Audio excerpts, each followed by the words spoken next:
Jay Crawford, Adam the Bull, Garrett Bush, and so many big names, it would take me hours to say all of their names.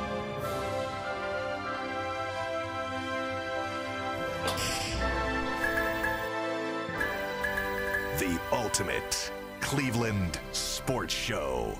Booyah! Bull won again last night. Hey, I'm on fire. If you've spent $100 on all of Bull's bets so far, you'd be up at least 1,000. Probably. I'm 4-1. I won 4 in a row. I had to sweat it out though last night. You know, I thought it was I wasn't watching it, but I was watching it on my phone. The score. And it was 10 points with 3 minutes to go. Then all of a sudden it was like 15 points. Yeah, and then it was 17 right at the end. And the number was 18 and a half. 18 and a half. That's crazy. Beat Louisville, but not by the number. That's true. So congratulations, man. Do we want to get right to Bull's Bet of the Day? Let's get right to Bull's Bet of the Day because we got a crazy show coming up for you guys. Let's go. Bet Rivers, baby. Today's Bet of the Day is brought to us, as always, by Bet Rivers. Hey, Ohio, Bet Rivers Online Sportsbook is the place to be for every single game. Now is the perfect time to join Bet Rivers Sportsbook. When you use deposit code SPORTS, you'll receive a second chance bet up to $500. Get in on all the action with weekly specials on your favorite sports like baseball and hockey. To help you win big, check out BetRivers.com or download the BetRivers app today for the latest lines, odds, and boosts. And I just signed my contract with BetRivers last night to officially restart my bullpen podcast. When does that start? Next week? March 6th. Oh, March 6th. Is the likely date. Okay. I'll make a full announcement. Did you use the Bet Rivers free 500 yet? Is 500 free? You got to get there. Pretty much, right? You got to get there, yeah. Well, let me go ahead and let me re-up again. Let's go. Because I know you've used most of the other free apps. Sweetheart, you didn't hear nothing of this. They put me up to it. And Jason dabbles a little bit. Dabbles. Have you used the free 500 from No, Bet I'm Rivers? saving that one. That's That's the big dog. Let's see today's bet there. That's your rainy day fund. when all my other bets busted, I'm going to go there. By the way, you said you just signed a deal? Yes. I need to borrow some money. The Bull National Bank. Right, we know you got it. Busy show today. Wait, you got my bet or what? Yeah, this is Yeah, your we bet. got your bet. You All can right, take it, what's Steve. happening? Here we go. All right, here you go. I'm taking Kent State -3. Attaboy. Can't name Attaboy. a player on either team, but I do know this. Kent State has covered, when they've been favored by single digits, they've covered 9 in a row. Wow. Ball State, coming off a loss, they're a decent team and they are at home, but Kent State is as good as anybody in the conference. They're playing really, really well. And like I said, when they've been a favorite, they've covered almost every time, unless There you go. it's been a huge line. So only 3 even on the road. I'll go with Kent State. Kent State. Trying to move to 5-1 now. Yes. All right, very Always good. messing around in April and March. Kent State always shows up to play. Yeah, they're pretty See if much they a make the MAC tournament. power. I mean, if you could say that, right? They're always in the mix for the MAC championship. Yep. Yeah. Busy show today. We're going to do our all AFC North team. We're going to on the offense. We're going to name our team collectively. So, Jason, you weren't here yesterday. The way we're going to do this is we're essentially a draft war room, and we're sort of on the clock, and we've got a consensus come up with a pick at every spot. So we're going to have our UCSS team. Then Aditi's going to join us noon. She's going to give us her all AFC North team. Tell us where we were right, where we were wrong. Who's the Paul DiPodesta in the group? You could be Deep. Oh. No, Bull is because he loves analytics. All right, Bulls, I do love Bulls analytics. Depot. So you can be. You're Andrew Barry. I mean, who else? Who else is going to be Andrew Barry? Why they got to make See that? I was talking about the Harvard educated. I don't know what you were talking about. As long as I ain't Sashi Brown, I'm okay. You can be Stefanski. Does that make you Jimmy? Yes, it does. Yes, it does. Back wide ass right into that one. Walked right into that one. I think he lived next door to him. I will tell you this. I had a couple of conversations this morning on the streets of Cleveland with homeless people. So I'm well armed with You're some ready to good pick ideas. draft players. You're now. qualified. That was good, Bull. That was really good. Here I come. You got to walk like that now. That's the Vince McMahon walk. Yeah, right. Bull did that when Bull was walking into the building after That's being sick true. for 97 days in a row. Do you have that video? With the I'll be fake. caught up in a little bit. That's true. I had Just that like walk Jimmy going. Haslam. Yeah. All you needed I is had the the fake Jimmy whistle. Haslam poop in the ass. The fake, the One in the chute. the fake whistle. Oh, I'm just around here. Just Whistling through the graveyard, Jay, baby. this ain't nothing. This ain't nothing for me. And if we are, by the way, on this draft, if we are tied 2-2, if Haslam and DePodesta feel one way, and Stefanski and whoever else is in this situation feel another, we're split 2-2. We're gonna put it to the YouTube chat. The YouTube chat will be the deciding factor. I will say this though, I've learned from Jimmy's mistakes.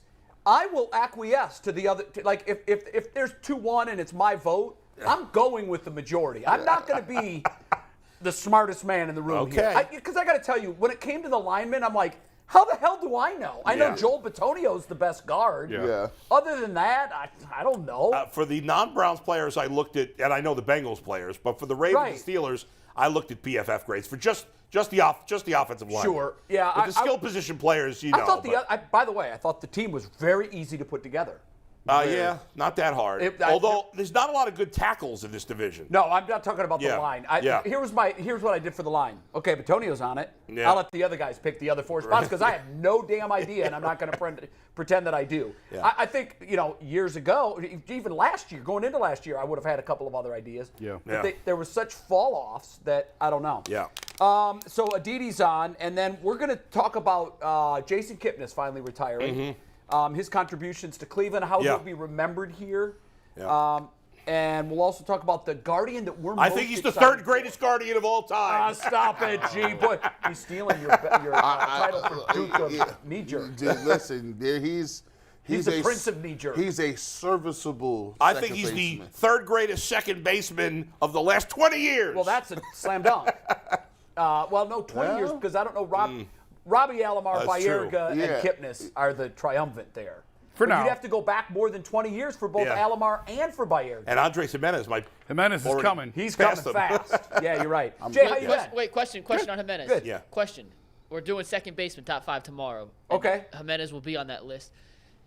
Did Kipnis, and I'll be honest, I told you guys yesterday, I'm very unfamiliar with Kipnis's impact in Cleveland, but did he ever have a year as good as Jimenez's last year? No. I don't think so. No. No. I don't think so. And he was not a good defensive player. No, limited range. Remember when they tried to move him to center field? Oh, yeah, that was a disaster. awful. That was the one thing that I've most disagreed with on Tito during his entire tenure here. That was bad. Because I typically just say, well, if Tito's doing it, it must be right. Right. But the very first game they had him out there. There were 2 balls hit to him, and I'm like, that's what I thought. But there was a split second when you thought Kipnis won the World Series. I know there was. It was a foul ball. And it I wasn't know. even home run distance, but for a No, split but second. off the bat, everybody thought, oh, my God. Yeah. There it is. He came up an outfielder. That's the crazy He part. did, yeah. But you know what? When you look at his body type, like who Doesn't look like an outfielder. I think they projected that he was going to grow some, maybe. But he was, I like Jason. Good player. Kipnis. He took a lot of grief from fans after the World Series. I'll save it for the discussion. Yeah. I'll save it for the discussion. Big news today. It's shocking on the timing, but after talking to Josina Anderson, I guess not. Mike Priefer out as the special teams coach. We kind of figured that it would be a package deal, that Woods and Priefer would be let go early after the season was over. Woods was right away. The longer time went, I thought Priefer was safe. Apparently not, because somebody else became available that they're more interested in. But was anybody initially, upon hearing the news, was anyone else's reaction? That's weird, the timing of this. I was shocked, only because you rarely see coaches get fired, coordinators get fired at this time of the year, unless there's a new head coach coming in and he wants to bring his guys. Right, yeah. Usually they get fired when Joe Woods got fired. So I was surprised, although I did hear from someone, might have been Jason, I don't know, that maybe they weren't completely, was it you that said they weren't completely sold on Priefer, but they decided to stick with him? But clearly, obviously, we'll get to Ray Ventrone. Right. With the Colts having a new coach. They had a shot to upgrade at that spot, and they took it. Yeah, I poked around on it at the Schwartz hiring, around the time of the Schwartz hiring, and was told, it was under consideration, but we're going to keep him. He's safe. And then even after that, there was some whispers of, watch out for Priefer, I'm not sure. Even though I had been told he's safe, about a week or 2 later, it was not so sure. And then to be at this point, you kind of assumed, okay, well, he's going to be safe. Strictly speculation. This happened an hour and a half ago. I haven't talked to him. Yeah. Strictly speculation.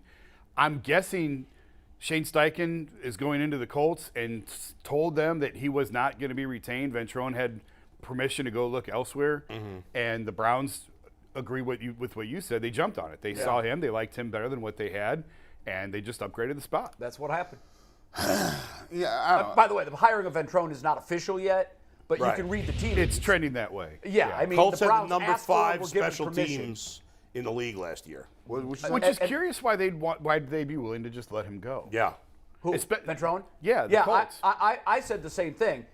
Guys, around the league, you know this, he's well thought of. Yes. As a coach. Now, Yeah. you'll remember him here, long-haired guy on Yep. special teams. That's I gone, believe the hair, he made right? a Pro Bowl team. Yeah. Yeah. Professionally cut. Yeah. I was over at Indianapolis for the joint practices a couple of years ago. And this guy came up to me, and he was beelining at me like he knew me. Tony Dungy was there, and I was talking to Tony, so I thought, well, maybe he's going to come up and talk to Tony. Yeah. And Ray comes up and bear hugs me, and I'm like, oh my God! It took me a second. I saw the face. I'm like, that's Ray. Very well thought of as a coach, and a guy, by the way, who could easily one day become a defensive coordinator, and eventually he's from the Belichick-Mangini tree. He was originally, the Patriots thought about drafting him as Mr. Irrelevant with their last pick in the 7th round after they'd won the Super Bowl. They decided instead to go with someone else. They signed him as a free agent, and he was cut and made the team cut, brought back and practice team, but was one of those players who you looked at him and you're like, oh, he's not making the team. Then you watched him play and said, oh, his heart's bigger than Texas. Yeah. And you realized why. But he could be a D coordinator down the road and maybe even a head coach. I don't think that's a stretch. No, I don't think it is. If you're a rookie head coach taking over for the first time, and you have enough, and you have your own guys you want to bring in, they all do. But you would think with a unit that has had success that there's some stability there. Right. He's been there. You'd think you would come in and say, we're going to leave that one alone. I'm going to bring my guys here. Isn't it possible Ventrone went to him and said, hey, I'd like to go coach with the Browns. Possible. You know, do the right thing by me. I think your point is more likely. I mean, maybe that happened, but I think the trigger to the whole thing was the change in Indianapolis. Yeah. No, but that's what I'm saying. So that he may have reached out and said, Once they hired their I don't new know coach. who's coming in here. I don't think he has any ties at all to Stefanski that I could find. No, I don't think so. But he has ties, obviously, to the organization. Right. And I think, I believe one he interviewed led to the other, I think. I believe he interviewed for the Colts vacancy. I believe He did. and maybe he gets passed over and feels Right. like I don't want to be here. right. But Possibly. it would be an awful big leap for him to go from where he is to head coach. Yeah, I don't think that'll happen. I think there would have to be a defensive coordinator slot in between. Bellitt didn't. Harbaugh did it. went from special Harbaugh teams did it. coach. It has been done. Did Cowher do it too, or was Cowher a linebackers can't coach remember in now. between? Cowher was a coach in between. Okay. And Ventrone's only been coaching since. Yeah, no. But I mean, Jeff Saturday walked off the set and was a head coach. So Yeah, who knows? All Not a bets good are off. one. But Yeah. By the way, fun fact for you. I actually was part of a coaching staff with Ray Ventrone that won a championship. So we've got connections here. Flag that? football or fantasy So football? or- Eric Mangini every year had this big football camp in Hartford. And Eric would call on former Patriots, Jets, and people that he knew in the media to help run the camp.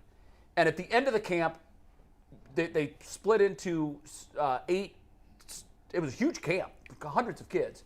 We split up into 8 coaching staffs, and one of the coaching staffs was myself, Ray, and my son Corey.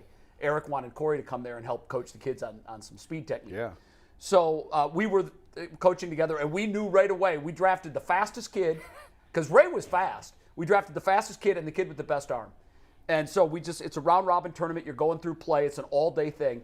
And the kids loved Ray. His interaction with them was – Corey even said afterwards, man, I'd play any sport for that guy. Wow. He and Corey became buddies. Yeah. And that's what I decided in the championship game. The team we were playing had more class, had more talent, but somehow our guys came together and won the championship. And I think it had a lot to do with Ray made it fun for everybody. So I think he's got a, it's certainly not the NFL, but I liked what I saw from him. Go ahead. One more tidbit on Browns coaching news. This is from the last 10 minutes from Pete Thamel. Sources, Utah State defensive coordinator Ephraim Banda is expected to join the Cleveland Browns staff. Banda was the coordinator on USU's Mountain West title team in 2021, which finished 3rd nationally in tackles for loss. He previously worked at Miami, Mississippi State, and Texas. Take the next one. Banda will coach safeties for the Browns, per sources. He coached safeties at Miami from 2016 to 2020, including the final 2 years as the co-defensive coordinator there. So that is 2 of the 4 open remember spots. the Browns had 5 open spots, I think, right? Well, now they do. Well, they had 4. They had 5. Then Jim Schwartz was one of them. Yeah. So it's 4 current. Okay, I thought there was more than that. I don't know anything about that. I don't know anything about him. I'm trying to find the tie. I don't know that he wouldn't have any ties to Schwartz. He wouldn't have any ties to Stefanski that I can see on that resume. Yeah, I'd have to look at the tree. Gee, what do you think about the special team situation? We haven't heard from you yet. The timing is confusing. I thought if they was going to do something, they would have did something at the beginning with Joe Woods. But I just think, from my sense, I'm not going to say that they have outside people influencing them. But I think what's happening is you're starting to see that they got an understanding that last year wasn't good enough. Somebody had to say, come on, guys, we can't. I don't think we should go into next year with the same type thing. Right. Because does everybody think it's the right move, by the way? Absolutely. Jay, do you agree? Yeah, I mean, Priefer sucked. They had a lot of just awful miscues on the special teams. So the big one for I think everyone was the incorrect cover on the onside kick that cost them the Jets game. Yeah. To me, fireable offense. It was just because, especially when Tyvis drew it up, and Tyvis said, I've played special teams at every level, high school, college, professional. This isn't the way you coach that play. And I don't know what they were doing.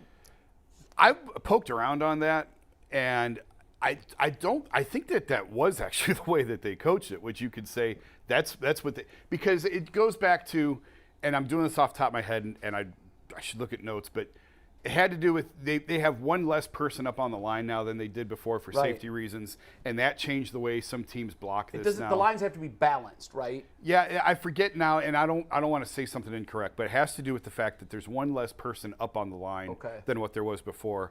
And the way that I don't know that it was, because remember, the very next game, they blocked it the same way where they left that guy open. Right. And we sat here and went, oh my God, they just did it again. Right. And I think that actually was the way that they were coaching it. Yeah. But, I mean, regardless, somebody blew it on that. You should not have what happened against the Jets. You can circle that play, and all of a sudden, 8 and 9, is that what they But it's not just that play. It's not just that play. The Browns special team sucked the whole time he was here. They drafted this kicker. Everybody said he was going to be the next great kicker. He wasn't very good as a rookie. Yeah. And whether that's his fault or not, the bottom line is everything that happens on special teams goes on you. It does. But I don't know that I don't know that that special teams coaches are held responsible for kickers' misses. Well, now if there's a breakdown and there's a lot of blocks, which we saw at least there was a couple blocks. That to me is more concerning than a kicker moving it 3 inches wide to the left. That's on the kicker every time. That could have saved him though. It could have. It could have been something that he said, look how great I'm doing with the kicking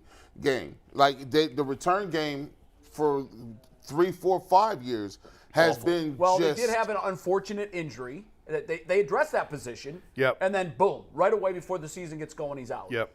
So that hurt. So I look at it as a whole. To me, I don't know what I feel about the indecisiveness because I thought this was a pretty easy.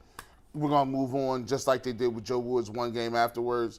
So it tells me like, okay, well, if you wouldn't have a delay like this, if you didn't have two competing interests, somebody had to say, well, I think this is okay, we can ride it out. Somebody had to be like, well, let's pivot and change. Because here's the thing, even if you have him on staff, coaches usually, organizations usually never just knee-jerk, for lack of a better term, and say, oh, he's available, we want you to get out. Yeah, it's an upgrade, though, and it's a clear upgrade. Yes, I agree, but it does show you that they weren't complete. They were going to keep a guy that they didn't fully believe in. Right. That's not great. But because part of that equation, though, is who you're going to replace. That's exactly it. That goes through every coaching change at any level in any sport. And suddenly, a guy that they like came available. If you're going to fire a guy, okay, but who are you going to get? You got to get somebody who you like better, and there was no one out there. If they didn't believe in him, fine. But if there's nobody better available that you believe in, you have to keep what you have. In the Joe Woods situation, what was different about that, they didn't have his immediate replacement ready. They went through the interview process. But I believe that they had seen enough from Joe to know he was not the guy. And it's a little bit easier with DCs. There's always candidates. Yes, you know what I mean? The pool is much bigger. Special teams is a little smaller world. I do think that they had quickly made the decision on Joe. We have to move on. Yes. I think with Priefer, they were in the space where it wasn't great. It could have been a lot better. Who's available? Right. It's not like there's this pool of candidates just swimming out there. Right. So they hit pause on that. Josina told me this morning that because I said the timing was odd, and she said they had more pressing issues. Okay, maybe the first week of the offseason. What else were they doing for the last month? Maybe the second week of the offseason. Right. What We're else is pressing? 6 weeks removed from Right. their last football game. I mean, what Did are you they ask her doing? for any specifics or no? She wouldn't Was give it- them was to it- me, and if she did, she told me all she could tell me. It could be And possible. I think that- it's just that a better guy came Well, available. maybe the reason they didn't do it sooner was because they had Ray Ventrone targeted maybe the whole time because they knew the Colts were going to be, hiring a new coach. But did they? I mean, did they know which way that was going to go? No, they didn't know which way it was going to go, but they knew they were going to have a new coach. Yeah. I mean, I guess Saturday could have been back, but still, he would He have been. did interview. He would have been back as a full-time. He would have been able to pick his staff or Yeah. whatever.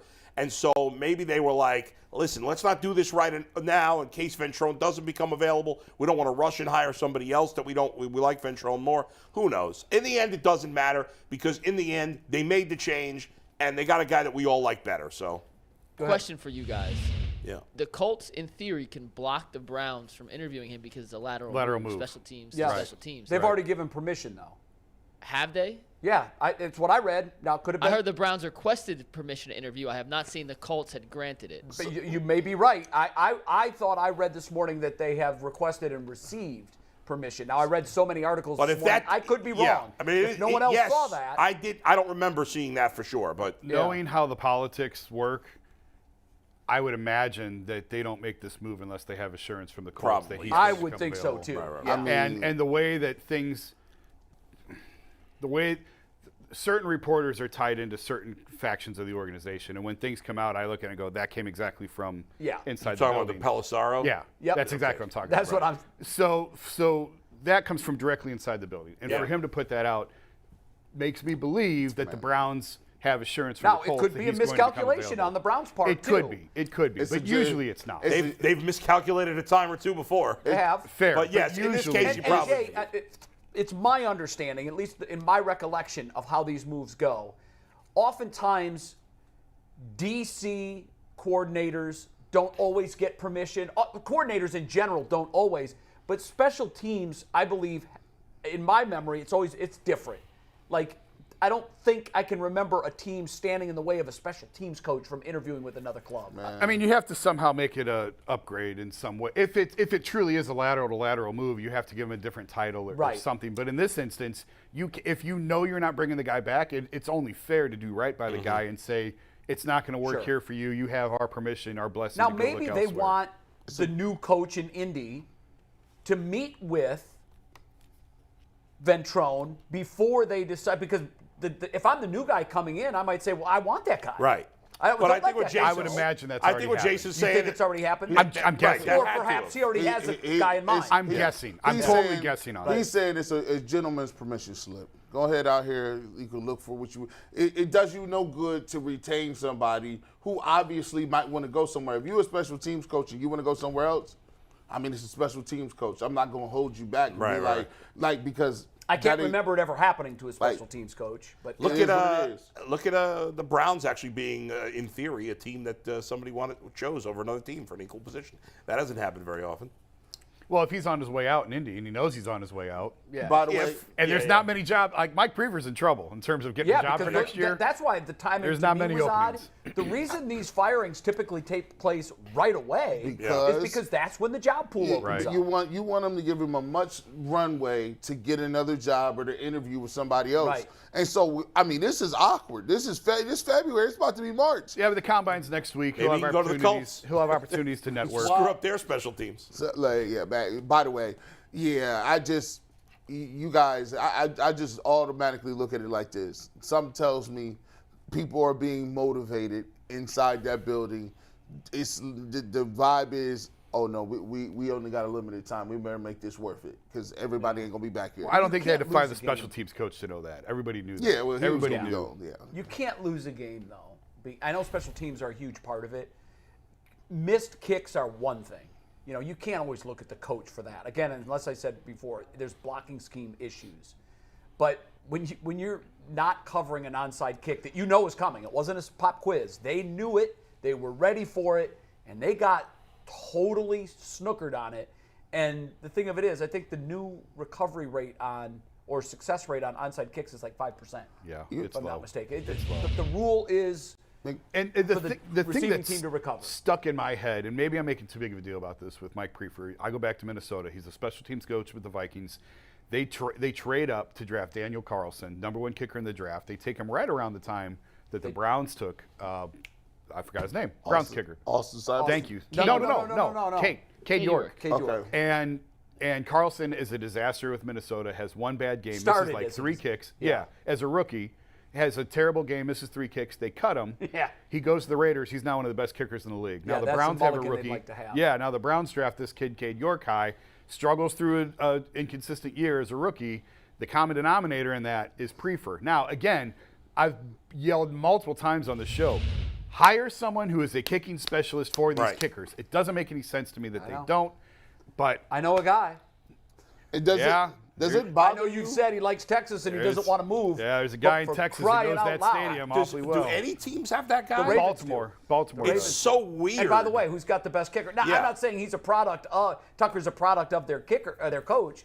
it's so weird with all the money spent in the NFL that every team doesn't have that. I'm with you. And Yeah. there's a lot of kicking coaches, just like there's like Quincy Avery is Deshaun's quarterback's coach, Yeah. his private quarterback coach. There's a lot of private kickers that coach up these kickers going Yeah. into the draft and free agency when guys get cut. but I they'll want a go back guy and in work the with their side guy. on the sidelines. But I'm saying, like, it's not like this is a foreign thing. There I are know. guys who specialize. It's so They're strange. just not hired by NFL We teams. talked They about work this with independently on Jay's their own. son, who's a track coach, yesterday, and it's like I was asking you. I think it was off the air. I was yeah, it asking you. was. Yeah. I was like, because so your son works with the high jumpers, but he's not doing shot put because that's not his thing. He It's doesn't like know football. There's specialized Yeah. coaches. Now, some coaching programs, USC, Texas, Florida, and track and field, have coaches that just coach the sprints, just the high jumpers. Right. Those are the programs that are going to have the most success. Sure. They The care more in depth you are, the Yeah, the you're better in it's the going to weeds be. more. Corey's coaching Yeah. pole vaulters, Right. sprinters,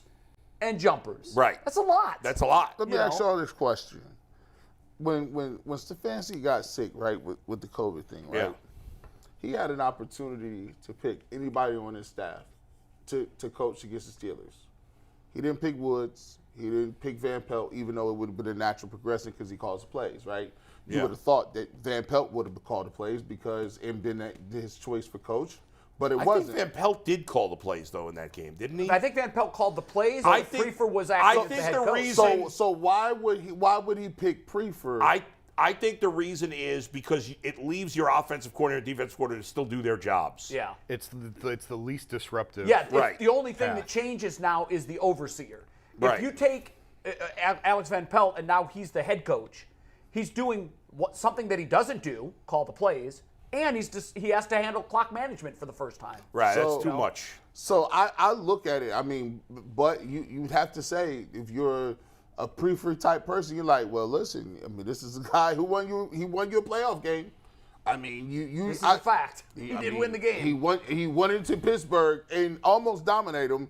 And he had to he didn't call the plays, but he was calling. Let's go for the fourth down. He was throwing the flag. Decisions were his. Decisions were his. So I thought it was kind of odd that, like, hey, this person would have been, like, out of all the people you could have you chose him. Now he's gone. Man, Yeah, Baker Mayfield won your playoff game too. What'd that And do he's for gone, you? too. What'd that he's do out of for here you? too. So- So now we hey. Now the coach and the quarterback of our only playoff win in a billion years are in the wind. And then there was one. You didn't shadow around everybody. Everybody gone. It's only Stefanski left. Well, and Barry. Man, you know. Unless are they? If one goes, you are under the premise that other one's going too. Yes, I We am. didn't talk about something on the show. I know we're supposed to turn at 11:30 to do our AFC North team, but I don't think we talked about Bieniemy leaving Kansas City for Washington. No, Right. we didn't. And I just wanted you guys to weigh in if you had some strong thoughts on that, because this is just an enigma. A lot of people have brought up he had some troubles off the field, which I had forgotten about, honestly, and he maybe did. that factors in. Yeah. But there's been other head coaches that have had troubles off the field that have gotten jobs. Yeah. So I don't know. A lot of people say he's What do you interviewed think bad. of so the move clearly is it seems the overarching issues. There have been teams that have leaked out that he just interviewed very poorly. Right. So there's that. But the other thing is, and that they might just be trying to provide cover for not hiring by saying that. Yeah. The other issue is that he's in the shadow of Andy Reid, and he's Right. never going to get credit. So, the definition of insanity, keep doing what you're doing and expect different results. He's probably realized it's just not going to happen if I'm under Andy Reid. So now he's going to Washington, where he has no Patrick Mahomes and no Andy Reid to provide cover for him. Well, he's got no quarterback, period. Well, I know he doesn't, but now I think we're going to find out. If he succeeds here, he will be a head coach. If he does well, I would think right away he's a head I think coach. he's in a tricky spot to succeed when he has no quarterback. I agree. But I do think it's interesting that Matt Nagy, who was the offensive coordinator before him, got a job right away, didn't do well. He's the OC again with the Chiefs. Right. Crazy. So I'll be curious at the end of this year, if the Chiefs offense is good again, does Matt Nagy get a second job? Sean McCoy was sharply critical. Oh, of the man. enemy.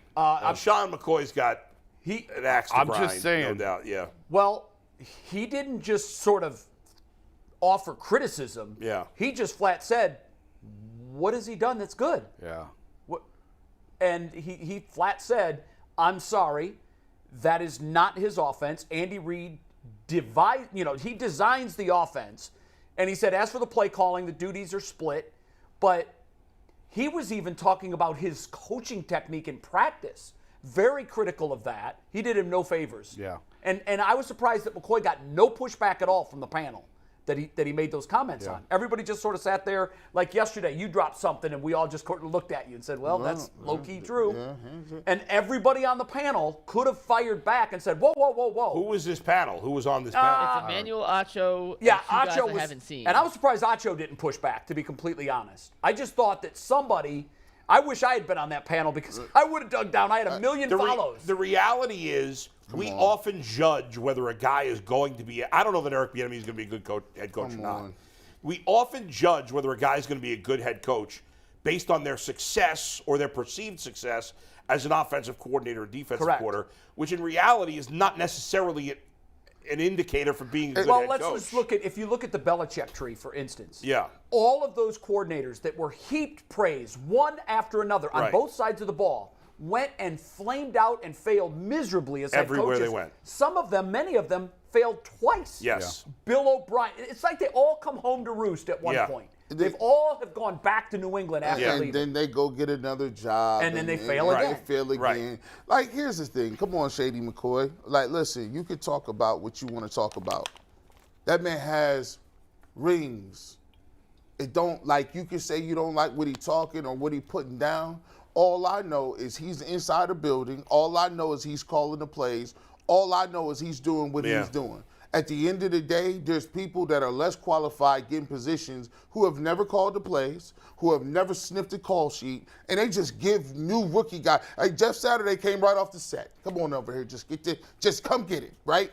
At the end of the day, the goalposts have moved so many times for Eric Bieniemy is crazy. And for people sitting up here talking about why is it that, you know what I'm saying, he don't interview well. See, this is why I applaud LeBron James. You make sure your son get in the league. I don't care what nobody say.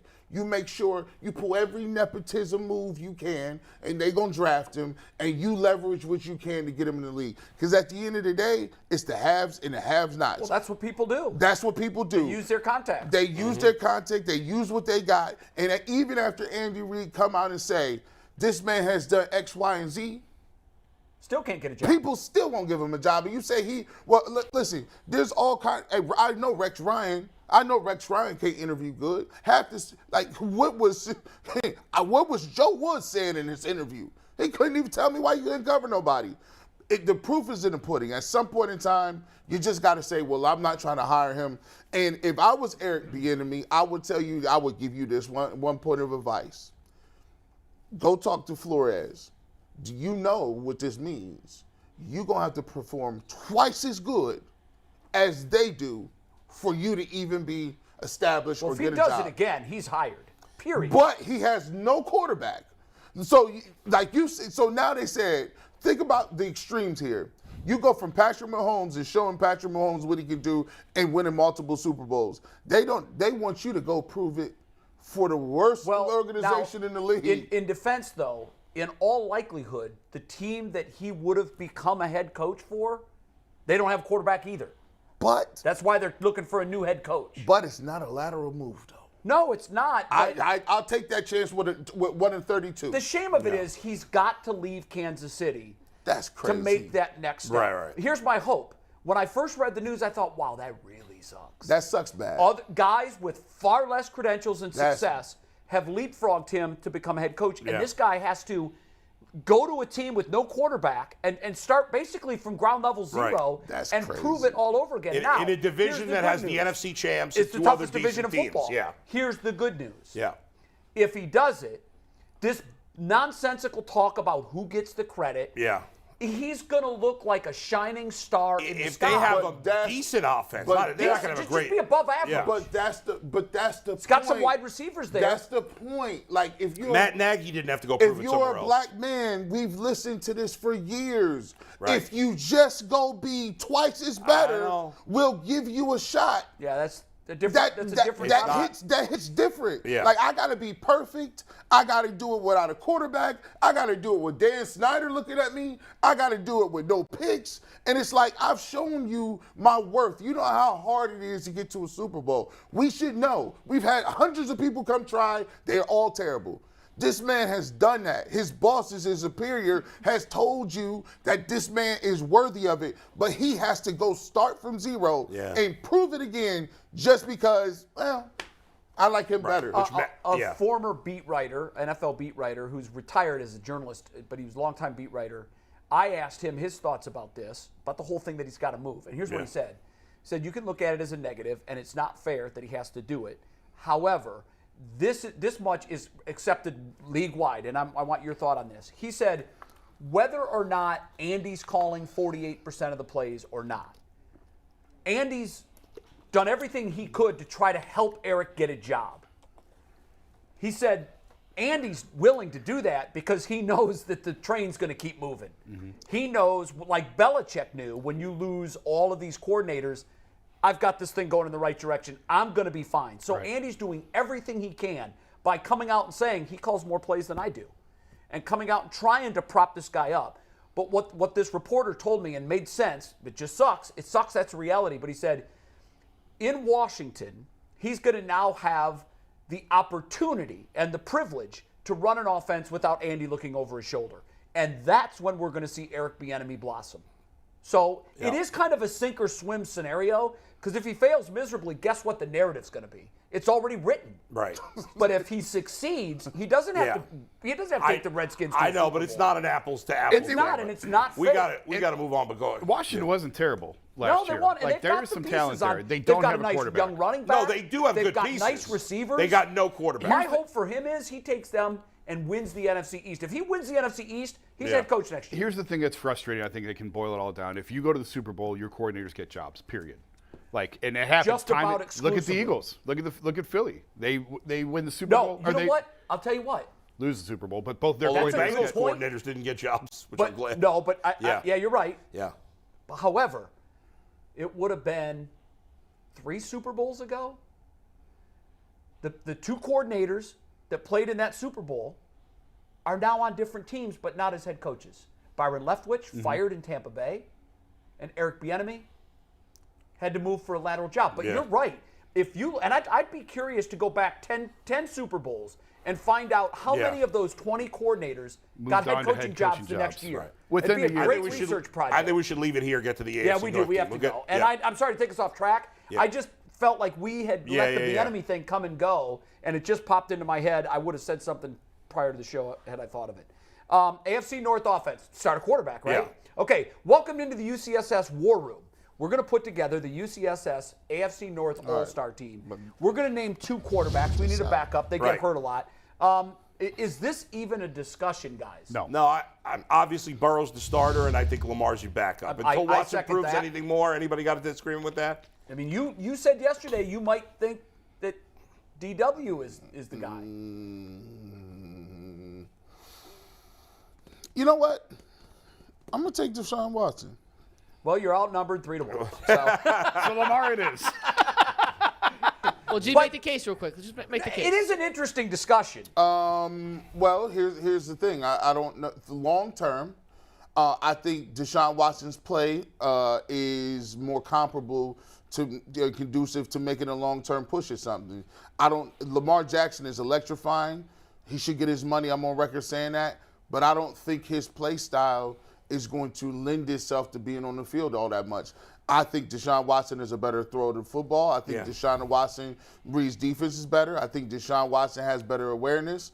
He's not as electric as Lamar Jackson, but if you look at the two, he can do some of the things that Lamar Jackson can do with his legs, but Lamar Jackson can't do at his best what Deshaun Watson can do with his Watson's arm. a better thrower. Jackson's a better runner. Yes. It Yeah, no depends doubt. on what you value more. But what's interesting about this discussion is this is kind of what's going on in Baltimore right now. It is. Because Jackson, who represents himself, is telling the Ravens, do you think that Deshaun Watson is better than I am? Right. If the answer is And they think it's no, they think it's yes because they ain't paid him yet.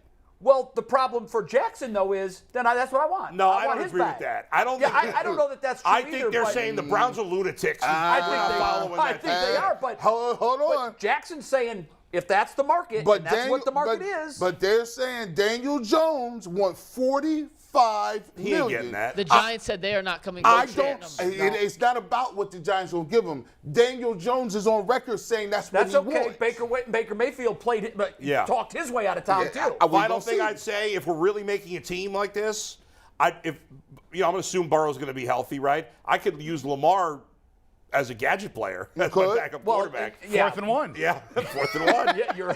He's your 4th down quarterback. So But I if- think it's settled though that Yeah. that's our quarterback. Room. But if Joe Burrow, so here's the thing: if Joe Burrow got hurt and you was really over this team, would you really say with Jamar Chase and T. Higgins, you wouldn't feel more No, that's a good comfortable point. with Deshaun Watson I'd throwing want them Watson. the football? If I knew Watson was going to be the player who was in Houston, I got to see it before I. Yeah. Right now, today, I'm still taking Lamar. 7-5 in 6 games is like a beacon. It's just like a Yeah. flashing Yeah. red caution light to me in my brain. All right. But we all- that's a great point that Yeah. you made. I mean, typically you pick your backup by you want him to have the same skill set as your starter. Right. And Watson is closer to that than Jackson. Sure. So we are but I- officially locking the pick in. Lamar right. Jackson as QB2. I think we Jason, are. You lock it in. Lock it in. Because it also gives defensive coordinators nightmares knowing that They could there's sneak going to him be in a at any package of point. plays for Jackson. That's right. And he's just as competent. He Yeah. might come in too. All right, so quarterback is settled. Running backs, 1 and 2. I don't think this is a discussion. No, number 2 is a discussion. Yeah, for me, Nick is slam Chubb, dunk clearly. number 1. Chubb's the starter. obviously Yeah. Chubb's 1. To me, it is debatable who It the number is, 2 yeah, back it is. because I struggled with this. Because I'll tell you, Joe Mixon is probably the second best back in the league. That would be my guy. But Najee is not that far behind. I went with Najee over Mixon, but it was close. but I'll tell you, an interesting guy who nobody's going to mention because he's not a prolific runner is P-Ryan. P-Ryan. Is Samaje Yeah, I P-Ryan. knew you'd say him because That's my he is guy. a great blocker. Yeah, he's a different. He's a blitz pickup guy. He gives you a more diverse backfield, Yes. right? In things that, he can do things Yes. that some of these other guys can't. Najee Harris can catch the ball. That's why I went with He Najee. Well, catches Mixon can too. But do you think he catches the ball better than Najee Harris? I think Mixon's better than Najee. I'm going Mixon. I think Mixon's better than Najee. Okay, then I gotta break rank here as Well, the owner. 2-2. I don't want to cast the deciding because if I go with we you, could go to the fans for the tiebreaker between Mixon and you can Najee. see the name I had on my sheet was Najee. Harris. Najee. Okay, So let's go to the fans for the tiebreaker. I said Najee Harris too. You will? Yeah, that's what I Go said. to Yeah. the fans for the So tiebreaker is for it 2-2 second running back. Najee or Yeah, Mixon? ask the fans in the 5-minute YouTube Yeah. poll. Nobody Harris. picked J.K. Dobbins. I Oh, thought no, about Dobbins too. I actually think he has the most upside of all these. I guys. do too, but I don't trust his But he's been availability. injured a lot. I don't Yes. like his swollen knee. Yeah, I know. That's All why. right, while we go to the fans for that 5-minute poll. one. Usually they're 90 seconds or. Yeah, there Yeah, is. what is it? 5 minutes. It's a 60-second poll. While we are debating the fullback on this team. No, We're going to fullback. Yeah, I saw that you had that on there. Who runs a fullback? I'll call Samaje P-Ryan my fullback. That was the answer I was hoping you guys I would. mean, I yeah. want Samaje P-Ryan on this team one way or the I other. was There going you to go. make an H-back and put Freifog or not, what's his name? Freiermuth. Freiermuth. I was going to move him to H-back. Because he's not Yeah. going to be over Andrews. Yeah, but he'd be my number 2 tight end. No, I've got Njoku as number 2. I got Njoku Well, we're getting too. ahead of ourselves. Oh, yeah, hold on. Yeah, We well, messed it up. save that for a second. Yeah. Anthony, let's go to the 60-second poll. What's the final results? Najee Harris is going to be your running back Najee Harris was Wow. 71% of the vote. 71. 71. Bad job. Wow. He was a And we're savage gonna last year. we're gonna make executive decision. Not 71. It was 52%. Sorry. Oh, so it's very close. 52-47, and we're gonna put Samaje Perine as our fullback. Okay, that's fine. And that'll lead us, and just so we get the Wide graphic up receiver. so everyone can see here. SAM. There we go. By the You know, way, something kudos to Anthony and the whole graphics team back there. Yeah. That's a nice, sharp, updated, clean look. And look how quickly it happens when tag board works. Yeah, it's we got unbelievable. We got a good. full updated backfield. Also, Patrick Ricard, the Ravens fullback, is actually a really damn good fullback in He his own is. right. But Yeah, this I is mean, how we went for we're the all all about AFC Fullbacks North have gone the way of backfield. straight-on toe kickers. Yeah, you know? yeah. You just don't see them anymore. Barefoot kickers. Wow, that's Remember that? Oh, yeah. Tony Franklin wasn't he? Yeah. All right, it's time for Okay. our receivers Yeah. and This is Tight going to be ends. interesting. I can't wait to see where you guys go. Chase is on it. Obviously, number one. wide receiver Everyone one. agree with Yes. Chase Yes. is number one. I have Cooper as number 2 over T. Higgins. I got Anybody Higgins. I else? had Higgins. I got Higgins. Higgins. Okay, doesn't matter. Higgins is on the team. Yeah. Then you guys think Cooper's at least a 3. I Yes. think I would Cooper's hope. 3. Cooper's So the third. number 4 is going to be really interesting. Who do you got?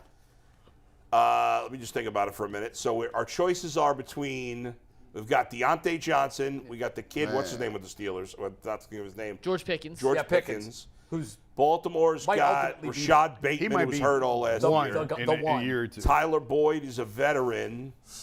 nobody's going to mention DPJ as a No, possible 4th? No. No. Because I think Now- he was 4th in receiving yards. I would make the argument. In the conference. I mean, Deontay it's Johnson. Deontay Johnson. He'd be my Well, 3, and Here's Cooper the one would be thing my I would 4. argue, though, about over Pickens. So you would take him over. now. Right Here's now. here's the only thing I would argue He's got to have touchdowns for though. Tyler Boyd over any of these other guys. Even though I think Deontay Johnson and Pickens are more talented than Boyd, but Boyd is a veteran, has great hands, and he's a slot receiver. Yeah. I love Johnson. So I'm but voting for I don't know how you Boyd, have but I'm 86 fine with catches Johnson. and 0 touchdowns. Part of that's on quarterback play. All I- of us I agree. He quarterbacks. got tackled 4 times inside the 5-yard line. I by know the he way. did, which means he's getting caught a lot from behind. I'm going Boyd. I'm going Deontay Johnson. I'll stick to it. Deontay Johnson, go back and look when Ben Roethlisberger was a quarterback. He was a completely different receiver. so I got we're Deontay in agreement Johnson. with Chase, Higgins, and Cooper. Yes. It looks like Johnson is probably the 4th because we've got 2 for Johnson, and I actually went with DPJ. Well, make you your went case with for Boyd. DPJ. Well, See I if you- did. I think he's 4th in the conference in receiving yards. Convincing argument, but that's He's not gonna definitely change not anyone's better mind, than those yeah. guys. I mean, No, I mean, obviously in Cincinnati Yeah. there's a triumphant, so those numbers are split. right. I mean, I would What even. was interesting to me was Baltimore. I didn't even consider anybody on the No, their best No. receiver is Bateman, and he He's was there- hurt all year. Yeah. Yeah. Well, I think Andrews is their best. Well, receiver. yeah, right. But He's so not speaking tight of end, tight end, Andrews is the starter. Yeah, Andrews was a slam dunk starter. Yeah. I had Njoku. I did too. I would go with Freiermuth as the 2, but I think it's. You know, I was leaning to Njoku. Could be talked to go either way. But I think Freiermuth my has more initial lean was upside. I mean, Njoku. Njoku's been in the league a Here's the thing, while. He is what what's he Yeah, but he is. was 20 to me. 21 when he got in. If Or 20. He was Njoku young. is the 3rd highest paid tight end and can't be in the top 2 in his division, that's troublesome. Yeah. It's just troublesome. Now it is a division full of Well, elite there's- tight ends. Yeah, excellent tight. I don't know but if the I'd say top 2 elite. tight ends aren't even in this division. Right. In Kittle and Kelsey. And Kelsey. So Yeah. you know, it's that's why I just think that Njoku I actually is think gonna Andrews continue. is better than Kittle. But I think Njoku's going to continue Yeah. to trend up, and I think that Deshaun Watson is going to really look at him next year as his safety valve on a lot of different formations. I think And- Freiermuth has shown himself to be much more reliable than Njoku. What were the catch numbers? I didn't look these stats up, but I in my mind they're very, very close. So Steve, pull up Njoku 27 while I get Freiermuth's numbers in front of me. I had Njoku on my fantasy team, and in general, I was pretty happy Yeah, with what he he did was for on me. my team. So for comparison's sake, just the numbers here. Freiermuth had 63 receptions, 732 yards, and 2 touchdowns while playing with Kenny Pickett and Mitch Trubisky. Very close. Yeah, so you could Very give, you close. could give him the and could go either Freiermuth is way. only in his 2nd year. yeah. I still say Njoku. Okay. But I mean- And you're who? Njoku. So Njoku I mean, it is no because I point have going to the Njoku fans down because on our my. fans will be biased about it. So Yeah, I know. Well, Njoku had 3 votes anyway, right? Bull, you were the yeah, one that yeah, voted no, for Freiermuth. fine, Yeah. that's fine. I mean, I do think Njoku and Freiermuth are pretty interchangeable. Yes. Yeah. I think they're very similar guys.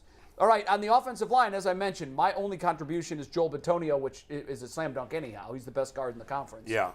The problem in this division the weakest position in this division is tackle. They Yeah, really are it not is. good. The Browns tackles are average or below. The Bengals tackles are average or below. And the Steelers tackles are average or below.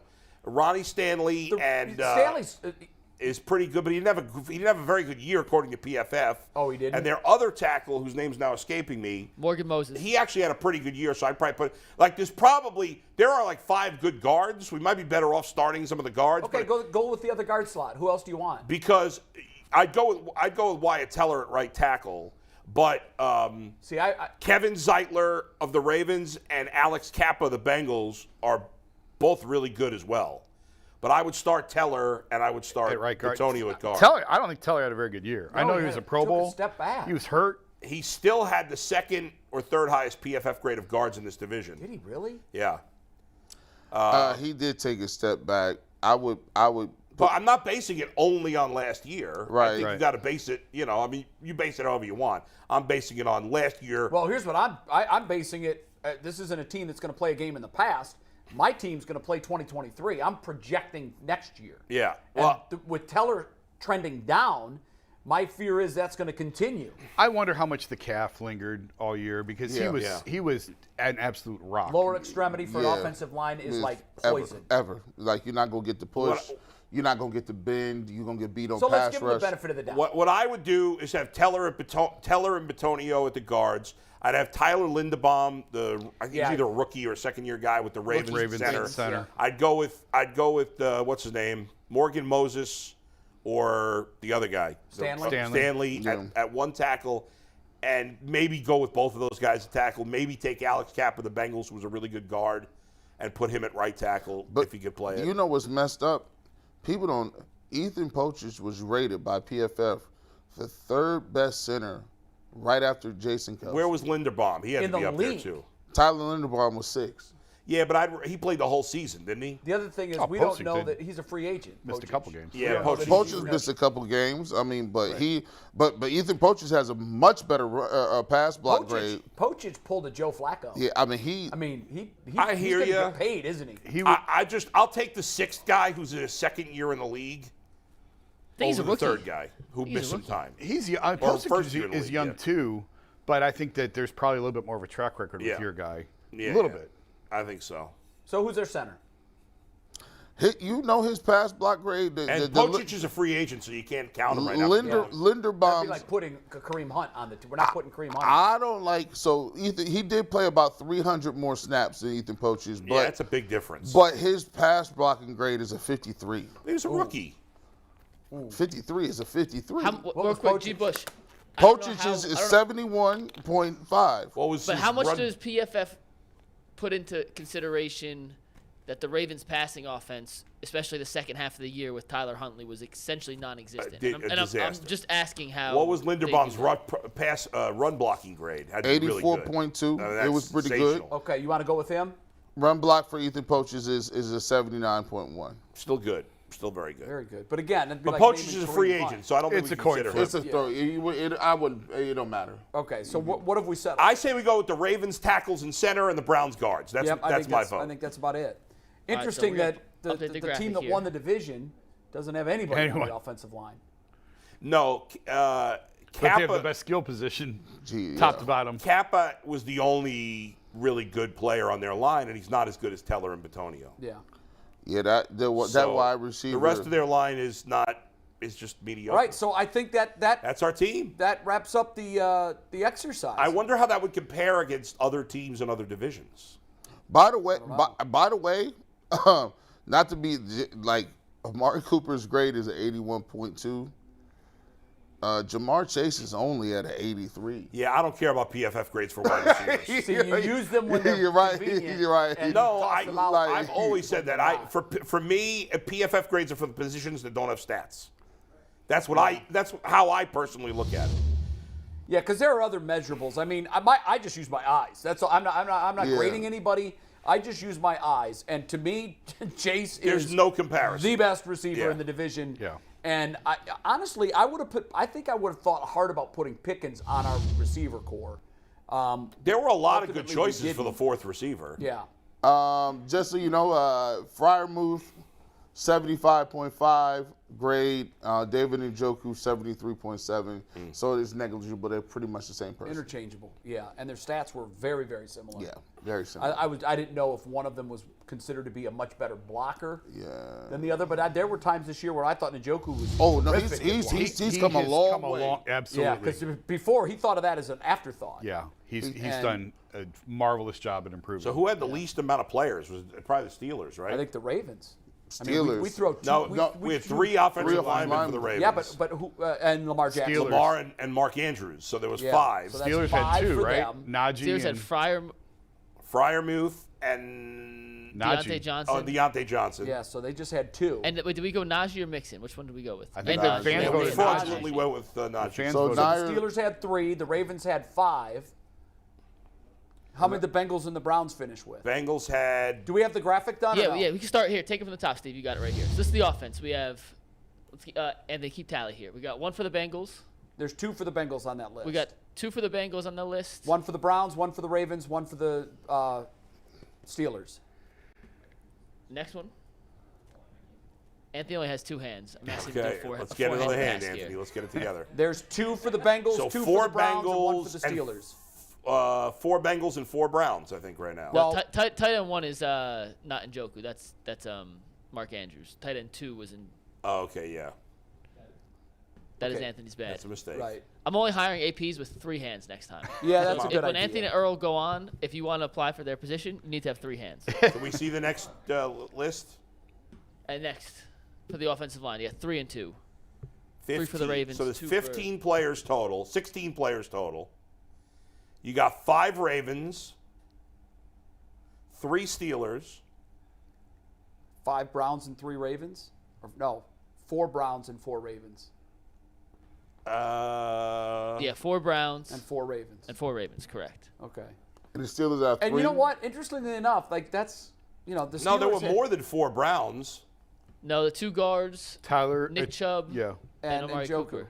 And Njoku, too. Oh, and Njoku. Well, Yes, there are Njoku, 5. that's a mistake. We went Fryermuth. Didn't we go Fryermuth? Oh, yeah, we went Fryermuth, yeah. Did? Oh, No, But we did 2 I tight think we went ends. Njoku. Whatever. Andrews was tight end 1, Njoku was tight end 2. Right. Yeah, Oh, no, yeah, I thought yeah, we were yeah. picking 2 tight ends. We just didn't have We enough space did. for it on the graphic. Andrew- That's why we changed it. Andrew- We didn't Oh, have okay. I enough have space for tight the end graphic. 1 and 2 on my sheet. Andrews. No, we picked 2 tight ends. We just only had 5 bullets on a graphic. Okay. 4 receivers, 2 tight ends. Andrews So and that's- Njoku are the tight ends. So it's 5 for the Bengals, 5 for the Browns. No, it's only 3 for the Bengals. Burrow, This shouldn't be that Oh, hard. 4.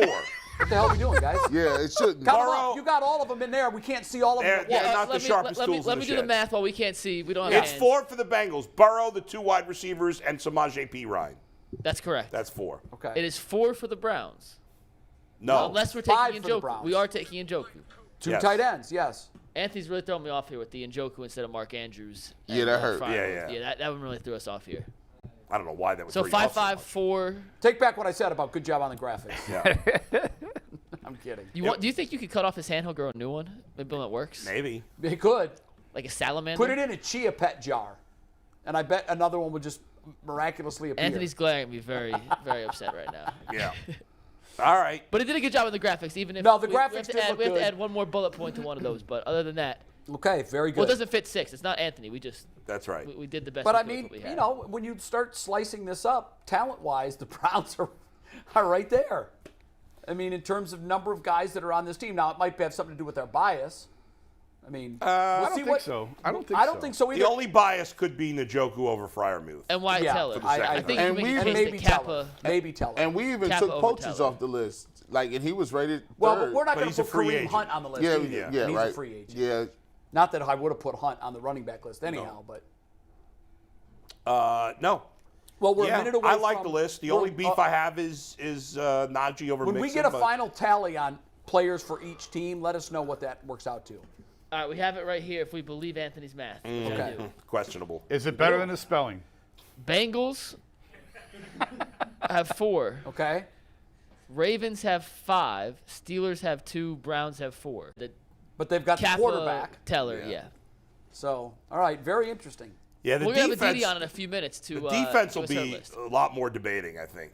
Defense is going to be tough. That's Thursday, by the way. I think defensively, you're probably only going to get 2 Browns on the list. 2? One. I'm You got going to throw Miles. Ward on there too.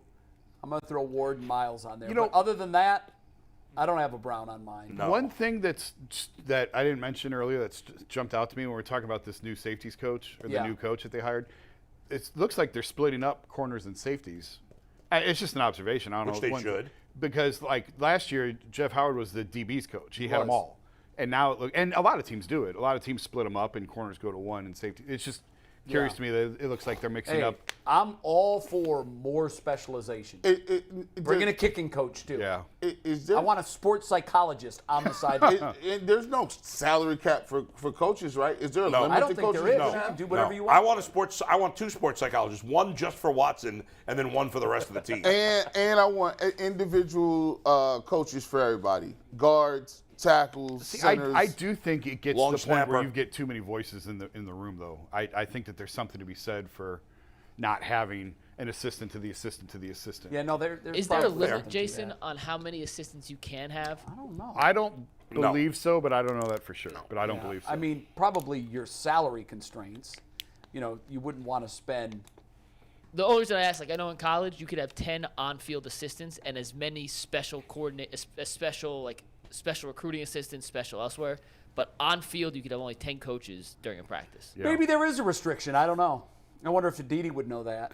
And she'll be joining us any minute now. But while we're waiting for I've her, never let's get heard a little, of one. no, I've never heard of a coach's salary Let's get a cap. read in 'Cause here. real quick. Belichick Well, tends to earlier, keep your his bet tabs. of Kent Yeah, State. he does. Yes. Than you think. Well, I'm starting. I finally had to go through this rigmarole to get. There's a new medication out. Yeah. It's very expensive, so you hope to get coverage from the. Unfortunately, it's been covered by my health Oh, insurance. wonderful. Good, So good. I'm finally getting it today, and I'm meeting with. Shout out to Dr. Jake May. Keep us Who's posted. a big Cleveland on how sports it's fan. working. He's my new dietitian. He's developing a diet plan, which I'm meeting with him today. A specific diet plan that he's making just for me. It's not like Weight Watchers where Well, it's here's one the size thing. fits all. I hope I'm not speaking out of school here. You, in the radio background that you have, Yeah. you guys have had a history of becoming almost enterprises unto yourself. This could be a thing where you become a spokesperson for them, and you do reads, Yeah. and you get your treatment Well, either free I or hope so. reduced rate, because a lot of people struggle with what you're struggling with. Yes. And a lot of people could benefit from whatever treatment you're going to get. It's very hard. You need an agent. I do. I fired my agent a few years ago, who I had briefly, did nothing for me. But I'm trying again. I'm getting back on the horse. Make all the fat jokes you want. It's okay. I have dieted, failed, but he's tailoring. I've never been in a situation where somebody tailored a weight loss program specifically for me and my needs, and it And it's wasn't all intake based. one size. Calories, all predetermined. I don't know all the details yet. To be honest, I'm meeting with him today. Well, good luck with it. But he is. Keep us posted. Yeah, We're I pulling will. for you, brother. I will. We're out Thank pulling you. for you. Okay. Yeah, keep us posted. McNuggets Bull, is acting hopefully- like his hair's on fire right now. Yeah. He's like, Oh, sometimes we get off on tangents right as guests are ready to hop Yeah. in. I Sorry, know we is have a the certain DD amount of time ready? with them. So we do have a DD, and this interview is brought to us by BetJack. Now is the time, Ohio sports fans. Sports betting is live. Download the BetJack app today so you'll be ready to go on all the action. BetJack, it is Ohio Sportsbook. What up, Aditi? Google what to make for dinner, frankly. What? Aditi, are I you don't know, a I hope you sent some vegetarian? ideas my way. hey, Sorry, there's G. apps What for was that, that? Aditi. There's apps for that. She is a vegetarian. So you are a vegetarian, right, Aditi? I am a vegetarian. I don't know yes. why you just gave me the vegetarian vibe. Did you kind of work your way into that, or did you it was a lifestyle from the get-go? From the start. So my parents are I am Jain, Jain. Look it up. It's a religion based out of India that's really not about strict religious tenets, but more about a way of living. And one of the central ideas or premises is that we all come from Mother Earth. And so we don't necessarily need to kill animals to get everything that we need for our sustenance. My parents don't eat meat. They didn't feed me meat. They didn't cook meat in the house. When I became a certain age, they said, you were free to do whatever you would like to do. We're not going to cook that food for you, but you make your own decisions. And I just read The Jungle by Upton Sinclair, which is about slaughterhouses. And I'm like, yeah, I'm good. Anybody that I'm really reads good. that book is done with eating meat forever. Because it's been recommended, because I'm a big meat lover, it's been recommended to me by 2 or 3 people, but they all gave me that caveat. They said, listen, if you read it, you'll never consume meat again. Yes. And again, look, like, it is my nature. I believe what I believe. I'm not going to force my beliefs on anybody else. You do what's right for you. You're a but I will wise say person. this, it's a very, very healthy way of living. There are so many misconceptions about whether you get enough protein or not. I get my protein. Like, you know, I'm good. I'm healthy. Here I am. And I just prefer it. Do your children and your husband? I think every person who is responsible in their household for cooking every single day for a family, and especially when a person has a spouse who works at home and who is always eating lunch at home too, at some point just get sick of cooking. And I long for those days when I was single. Did you guys ever have that day where you're just like, you know what, I just want to eat cereal for dinner today? Sure. And that's all you did? Yeah. Oh, I do that. Yeah, yeah. so like, you can't do that when you have kids and you have a spouse. I can't tell you. 3 times last week, I was like, can we just eat cereal? Like, can we just do that? It is a burden. Anyway, That's top I shelf. loved that mac and cheese. Yeah, but now I try to cook and then nuke what I've cooked at least, or cook enough portions, and then it just feels like you're being known a little fact. Do you know it's Stouffer's that's up there in Cleveland here? Little known fact, they make the mac and cheese for, this is the exact same, real judge of this is my granddaughter because it's her favorite meal. Yeah. And Hayes gobbled it up. She loved it, and she's very particular with her mac and cheese. You know what's so funny is that when my son was really little, he loved when I made mac and cheese with like the pureed butternut squash, like you make it from scratch. Yep. And like you put the butternut and it's like so rich and creamy. And my daughter, for whatever reason, loves that like fake processed. Oh, the Kraft? Yeah, Oh, my kids no, eat the that. powdered cheese. That's all I can get my What kids to eat. is that? What is that powdered cheese? She has a less discerning palate. That's all you can say. Well, she's the kid that was born in Cleveland, so maybe that's what it is. That's great. Well, I watched I watched the documentaries, Aditi, on Netflix about being a vegan, and I was fascinated by it. And I went vegan for 14 hours, and it was the worst 14 hours of my life. I said, "Give me a steak." By the way, but I tried. Jason, that's like every time I try to say I'm going to go dry. I'm like, all right, I'm going to have a dry month. All right, I got a dry day in. Awesome. By the way, Dry vegan, Monday. but you're not vegan. You're just vegetarian. Right. Okay, vegan. There's not, you know what? I couldn't give up dairy just because I love cheese so much. I love Greek yogurt. I don't eat as much ice cream as I used to, but still, like, I really love dairy, and I just like. I think you do what works for you, and life is meant to be enjoyed. And if I can't do all these other things that I used to do, like eat cereal for dinner, I may as well at least get my cheese, you know? Was it a deal breaker when you met your husband? Did you say, now listen, this is the lifestyle I lead, you can leave whatever you want? Like, does he eat meat, or has he adapted to it? Will you cook meat? I will. Wow. That's love right there. Don't tell my mom and dad though. I mean, I guess don't tell my mom. Hey, that's love though, right there, Aditi. I mean, some of it. Like, I'm not peeling the fat off of a chicken, you know? Like, if that needs to be prepped, someone else has to do that. But you know what's funny about this is that actually I think my husband's favorite meal that I cook, and I'm very much like an Indian cook, which means like a little of this, a little of that, taste it, okay. Like, I couldn't tell you it's exactly a teaspoon of cumin and exactly a teaspoon and a half of oregano. I just like do it by whatever flavor. My husband's favorite meal that I make is taco beef, which I have never tasted, obviously. I have no idea. I just kind of like throw it in there. Yeah, and that's trust that the spices are right. That taco and if it's not, screw it. You're not eating it.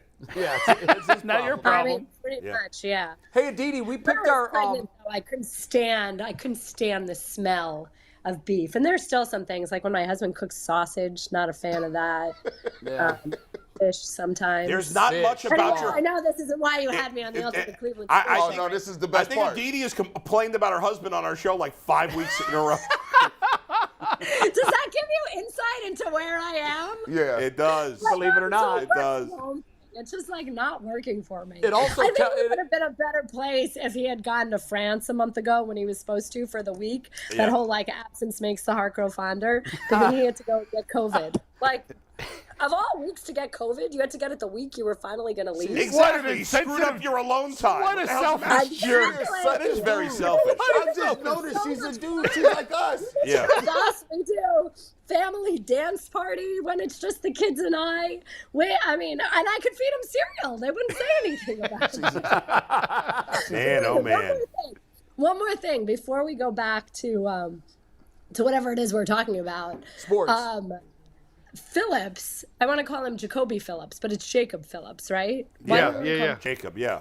Okay, so Jacob Phillips became mostly a vegetarian a year ago. And he said that he tries to, and it was kind of Jarvis Landry's influence, and he was really trying to think about what he puts in his body and how healthy he could be. And when we talked to him about it, he said he was about like 95%. He said some days when he went home from the facility, he just was so tired and he was looking for fast food. And he was saying there's not a lot of great fast food places near the facility that are vegetarian, which I need to take him to Aladdin's one day. Have you guys eaten at Aladdin's? Yes. Yeah, very good. So is your point of this story that it doesn't make you any better of a football player to be vegetarian? You're funny. No, hey, wasn't Prince Fielder was a vegetarian? There's a lot of great athletes. Arian Foster. Yeah, was Prince a Fielder vegetarian. went vegetarian, then his career was over. Oh, come on, Adam. He had to retire at 31. Oh, please. By the way, very quick story. Very, very quick story. I got invited to a wedding with I think my wife and I had not even gotten married yet, so this is like 12 years ago, 13 years ago, whatever. We got invited to a wedding in Pennsylvania. We flew to Pennsylvania. We went up into the middle of nowhere, and so it wasn't Pennsylvania, it was Massachusetts. Middle of nowhere in Massachusetts. The only reason I went to this freaking wedding is because I was told this wedding was a Chinese buffet. Whoa! What could be better than a Chinese buffet wedding? That's the greatest wedding of all time. What I was not told is that it was a vegan Chinese buffet. It was disgusting. I It was wish I could have one seen plate. your face when you Oh my sat down God! and It heard was it was one vegan. plate of greasy vegetables after the other. It was horrible. If you're gonna do vegan, which is bad enough, why would you pick Chinese food? Yeah, that's kind of crazy. Vegan has come a long way, I will say, in the Not last vegan 10, Chinese. 15 years. Although that was a while Vegan ago. food's come a long way. I would like to go vegan. I would like to. I love steak too much. I can't do it. Yeah, I've thought about it too, and there's just no way I could give up steak. I'd give up steak for maybe 2 days. That's it. Yeah. All right. Okay. You got to look at our I will AFC say North this, team. though. I don't like oh, I'm sorry. What was that? I said you got to look at our AFC North team and see if you agree with it. Oh, yeah. Okay, go ahead, please. A lot Throw of it thought up went into for me, this, Mikey. Aditi. A lot of At thought. least We did it like the 37 war seconds. room. At least 37 seconds of thought. This is our consensus pick. We'll go backfield, receivers, and offensive line. Aditi, do you agree Are with we wrong on any of these? our backfield here? But is P. Ryan really a fullback? P. Ryan's not a fullback. No, He's not, but he was like our utility running back because he's a real good, blitz pickup guy and utility guy that does a little of everything. You Wait could a go minute. But Patrick Ricard. someone has a real fullback, though. Patrick Who has a real Ricard. We don't want a real fullback on our team. Mikey You insisted don't on like P. Ryan being Ricard? on the team. So you would take P. Ryan. Oh, you don't want a real fullback. Okay. Yeah, and Samaje you're P. looking Ryan's for my like a favorite hybrid. irrelevant player in the NFL. So He's I not need to irrelevant. get Listen, I would almost argue if you're looking for kind of that random hybrid, like halfback / fullback / tight end, like you just want that random Freiermuth? utility. Well, no, because Freiermuth's a real tight end. I would say Connor Hayward.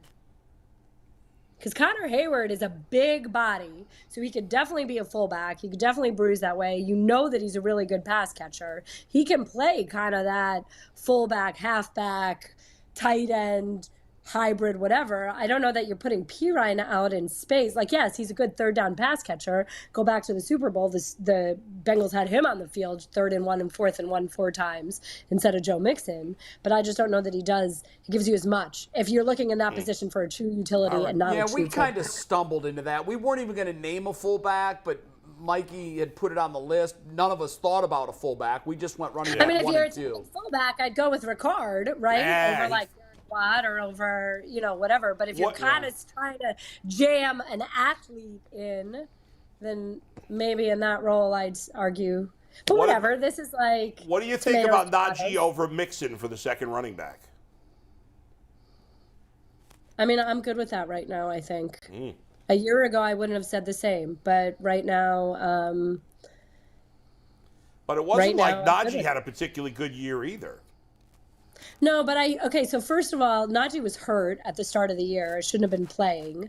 And that line took a lot to get going. I think that there was a lot of that. I think that Najee can do more in space. I think Najee is deceivingly strong.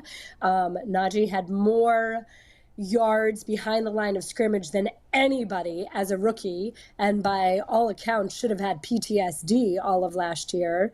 I like what Najee gave you a year ago and what his trajectory is as well right now. Yeah, so you agree with everything then, except for the fullback. Right now, I will say that. All right, so we're all in agreement on quarterback 1 and 2, running back 1 and 2. Let's go to wide receivers and tight ends. Is that on the next page? And tight end 2 is David Njoku. We just didn't have a Wait. point. You're going back, but can I just get a window into why you rated Lamar higher than Deshaun? See, It was 3-1. G did go with Deshaun. The rest of us took Lamar. Well, who would you would go with Deshaun?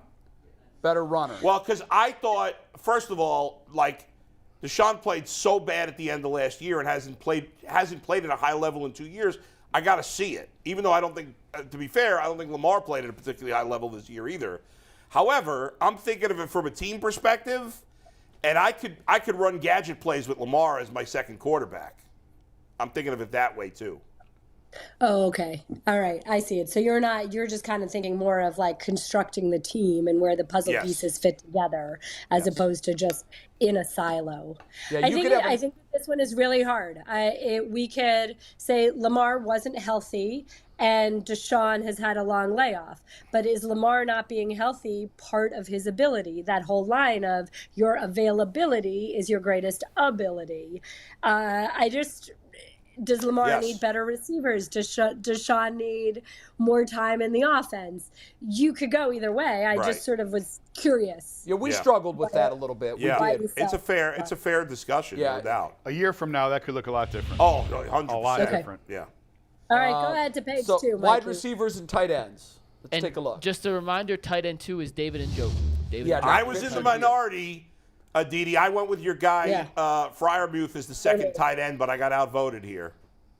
Yeah, no, sorry, I 100% would take Freiermuth as the second tight end. Not even close for you. Yeah, no. Their numbers are almost identical. Very good in the red zone. I don't think it was used enough. I mean, Ben Roethlisberger and I actually agree on that. Even Ben Roethlisberger said Freiermuth is your best player out on the team. Why aren't you using him more? It was an absolute travesty that Freiermuth wasn't used more in the red zone. I mean, that's where he was money a year ago and you could really count on him. But these are a whole other complex conversation with who's calling the offense. Sure. We should really talk about who your coaching staff is, frankly. But yeah, I definitely take Freiermuth over Njoku. And then the wide receivers, Jamar Chase 1, for sure. T. Higgins 2, that one is really hard to argue with as well. And then you said Amari and Deontay. Yeah. Yeah, I like that. Yep. I don't disagree. We struggled over Deontay Johnson a little bit, and I had Deontay 3 actually, and Amari 4, but I didn't quibble about that. And I said I might put Tyler Boyd in there instead of Deontay because if I'm making a team again, Tyler Boyd is a slot receiver. Deontay's not really. Yeah, but you know what? Deontay can play everywhere, and Deontay's a home run hitter. Deontay's the type of guy that if he gets the ball in his hands, he could take it to the house. But he wasn't a home run hitter this year. He had no touchdown. Because again, the offense was horrible. The offensive design was horrible. He got caught from behind and tackled inside the 5-yard line 5 times this year, 4 times this year. I think that this season, if we're talking about, you're putting together a team. So ideally, you're putting together an ideal coaching staff that best takes advantage of what players do. That's fair. And are not just caught in an offense where they run jet sweeps all the time, that Steve Smith says is a very Saturday offense.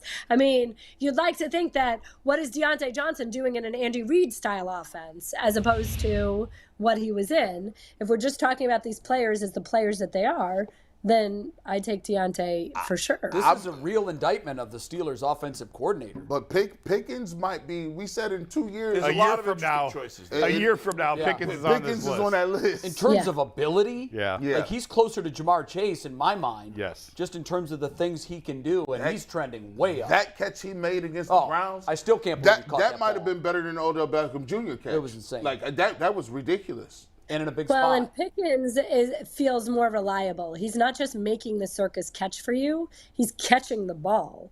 Right. But yes, again, he's young. It's hard. Jamar Chase had those 5 years with Joe Burrow in his rookie year. He was in a smart offense. He had a lot of other guys around him drawing attention as well. T. Higgins and Tyler Boyd and a solid run game behind Joe Mixon that he could have that breakout first year. But I've talked to multiple general managers who a year ago said to me that they thought George Pickens was the best wide receiver in last year's class. The issue, of course, were some questions about things not necessarily related to how he played on the field. And again, I think that everybody in the Steelers hamstrung a year ago or last year was hamstrung by the offense. Who they're bringing back. So that's good. Bringing back the OC. Good if you're a Browns fan. Yeah, we're excited The about it. offensive go to the line was O-line. the hardest decision Yeah. here, Aditi, and hopefully you, knowing the AFC North as well as you do, can give us a little insight. Maybe we should ask her for her. Oh, never mind. I was going to say maybe we should ask her It's for all hers Ravens and before Browns. she sees ours. Yeah, it's Baltimore and Cleveland heavy. Did we lose Aditi? Yeah, I'm not. Oh, there she No, is. I'm just reading, and I'm sitting here mentally going through my head. Is there anybody on the Bengals that I would swap in? I would Is say- there anybody? I think maybe Alex Kappa had a better year than Wyatt Teller, or maybe you put Alex Kappa at one of the tackle spots because I think he could play any position. I don't think Teller had a very good year. I just don't know if there's But- a lot of great options. Kevin Yeah. Zeitler of the I don't- Ravens, also another Raven. That one's really hard to disagree with too. And again, I think this is you're looking to the coming year Sure. as opposed to saying this is what the past year gave us. Right. Yeah, we're Okay, trying you to want me project for next complain year. about my husband all the time? The tea kettle is going. I'm I heard not. it. I'm I did hear that. Yeah. Like if you're running a tea kettle, stand next to it and turn it off. I'm getting some real issue vibes from you right now. Can we get him on the show? And Bring I'll him assure on you here. he does not watch the show because No. she's talking right now like she's talking to her mother. We need to get him on the I show. can't talk to my mother. I can't talk to my mother about it because then my mother will say, "See, I told you so." See, He definitely does not watch this show. We can confirm he is Oh not my watching God. this show. We need him on. We actually need to get him. Not with Aditi. 100%. Not with No, Aditi, that's a but no. separately. That's a you know no. what happens? You know what gets me as trouble is like I'll tweet something, and a week and a half later it'll be like, "Can you not put this picture of our daughter on Twitter? Or can you not do this?" And the delay makes me know that it's one of his friends That has shared sees it, this. yeah. He said doesn't. He something. doesn't mess around with social media. I'm guessing. I mean, maybe he. I don't know. I stopped following him years ago when I found out. It's the things that you do to keep your marriage Oh going. my God. I stopped This is following. great. Did you block him yet? No, that That's I haven't next. done. You know, it's so interesting you talk about blocking because I don't really. I probably shouldn't admit this, but there are certain people that really, really, really get off on just going after me. And it could be like, one day you go after me for X, and then the next day you go after me for Y, not realizing that the day before you were trying to get me to say Y. You know, like Yeah, whatever I it know. is. But I don't hit the block button because I don't want them to know The That's satisfaction. they've gotten to Thank me you. or I'm the they affect- exact. I That's do why I do the mute. though. I do the mute I button. do I no mute. longer do block because Yeah. if you mute somebody, they don't know it. Exactly. you don't have That's to the hear their thing. nonsense. Like, Yeah. I don't need you. Although, like, Twitter has changed in the last few months. I just don't read my timeline as much, which is sad because in the last 5 years, I've also had wonderful interactions on Twitter. Absolutely. And met some great, like, friends, made Twitter friends. So I'm sorry that I don't read my notifications anymore. It's just the whole situation has No, changed. I don't either. I'm not a big blocker, frankly. I know, No. like, a guy like Mike Silver loves hitting block, like block, block, Oh, block. he- To me, Yeah. Yeah, Aditi, get back to the football for a minute. I'm curious because today, like, we wanted, especially G and I, we've been saying like Priefer sucks, got to get rid of him. But they fired Joe Woods right after the season, and now what? 2 months later, almost month and a half later, they fire Priefer, and it looks like they're going to try to steal Ray Ventrone, the former Browns player, from the Colts. Were you surprised when you heard they fired him today? I think there's a lot of there's a way of respectfully doing something, and so I think that when you look in the instance of, let's say, Howard or Kiffin, and I'm surmising here, but we all know that there are situations where it's kind of like you're free to go look for something, and perhaps Priefer was told, we're not going to necessarily hold you. You're free to go and see if there's a better fit. And perhaps that better fit hasn't happened per Priefer. He hasn't found anything. And so while it's news publicly to everybody now that there is a separation, perhaps this was just kind of like the respectful, quiet way. He knew that there was a separation, but they were giving him time to go find something else. Yeah, that's something we hadn't thought of or discussed. That sounds possible. Entirely likely. What we had kind of surmised here is once the Indianapolis coaching situation kind of resolved itself, that Ventrone was maybe perhaps told the same thing in Indianapolis, and now suddenly what the Browns consider to be an upgrade is suddenly available, and they acted on it. So I don't know which scenario is. I think they're both plausible. They're both. That's my guess. Again, and it doesn't really matter because it's done at this point. Sure. And clearly, the headline, the more important piece to Browns fans at least should be that the Browns are working to indeed upgrade, and not just on the field, but as we have talked about a million times, the growth and development of players is just as important. And putting those players in the right spot. The growth, the development, and putting the players in the right spot is just as important as getting the right players in there. We have 1 minute left before we have to let you go. I didn't mean to interrupt you, but we've got a minute. Let's pick a head coach for our team. Oh, boy. Yeah. That's going to be really tough. Yeah, John Harbaugh. Wow, without What's hesitation. that? John Harbaugh is Well, our it's head very coach. easy. I mean, honestly, no offense to Stefanski, but I think at this point, you'd have to go Harbaugh head coach, Zach Taylor offensive coordinator, and Mike Tomlin defensive coordinator, no? I don't know that I'd make Zach the offensive coordinator. I don't know that I'd make Kevin the offensive coordinator either. Okay. Or maybe I would make Kevin the offensive coordinator because he wouldn't necessarily. Yeah, I would actually, yeah. John Harbaugh would be my head coach. Mike Tomlin would be my defensive coordinator. And Kevin would be my offensive coordinator, not Zach. Hell of a staff. All right. Hell of a staff. I mean, it would be, wouldn't it? And then who'd be my eye in the sky, my situational football, all-knowing, when to throw the challenge flag, when to... Me and Bull. Let's go with Bill Cowher. Right. By the way, I believe I could walk into an NFL front office today and be better than half the GMs in the league. Of course you do. Okay. Well, it's important that you have that confidence to know that. And I do. why That's you're what a so mother would tell her child. Because, well, good for you. You Because can be anything Aditi, you want to be. Because Aditi, not because I necessarily know more than these idiots, because, first of all, I'm smarter than most football people, naturally smart. Number two, I would listen, actually listen. I would not let my ego, which is big when it comes to radio, but I would listen to people that know. I would hire smart people. I would listen to those people to advise me. What if you in thought the they right were direction. idiots? No, I wouldn't hire No, idiots. but gee, this is, you know what? Adam's making a great point, and it's really interesting because Thank you. I'm actually in this like long 3-day long conversation with a buddy of mine who is in a front office considering changing teams and considering various jobs. And obviously, I have a totally different viewpoint, but I'm giving him my input.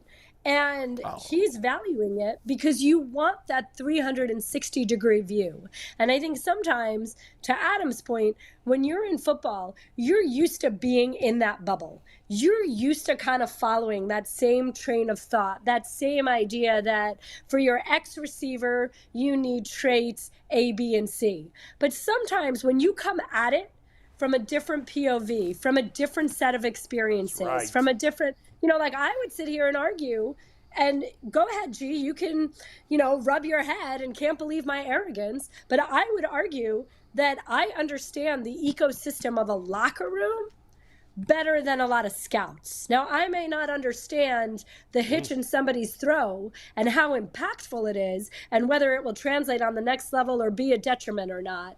But I can talk about the way that a locker room functions, the way personalities work together, I think better than a scout who sits in a room and watches film all the time and then goes out to a pro day. It's just a different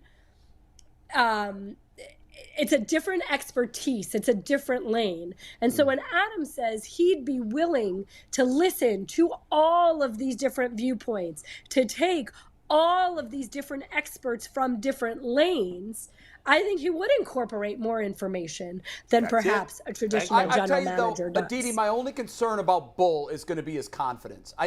You got to be confident to be a general manager. I don't want this wishy-washy, I don't know where I am, where I stand kind of thinking. I want a definitive person, and his confidence needs some help. It does. I need a boost. Aditi, so as long as he runs through the geometry proof and he runs through the here's my logic, I think that then there's no reason not to feel good about it. Well, I don't know that I'm running through it, but I'll walk through it. Thank you. Just a quick note before we say goodbye. There are those in our chat room that are saying, quote, I want a wife like Aditi.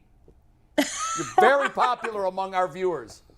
Chat's going crazy. Well, I do the laundry, and I do cook, and I do family dance party with the kids. So what does your husband do? I mean, you know, what's he doing? You're cooking, you're cleaning, you're working, you're doing all this. It's a question I ask on a daily basis. He's making tea. That's what he's doing. I'll tell you what he does is he puts the teapot on. Now, the next step is getting them to take it off. Aditi, you can shut off the teapot now that you're done with us. You can go shut off the teapot. Aditi, you're the best. See you later. You are the best. Bye, guys. Bye. Thanks, Aditi. Hey, while Aditi was speaking, I saw this come across the internet, and whenever we talk about the internet, it's brought to us by PCC Airfoils.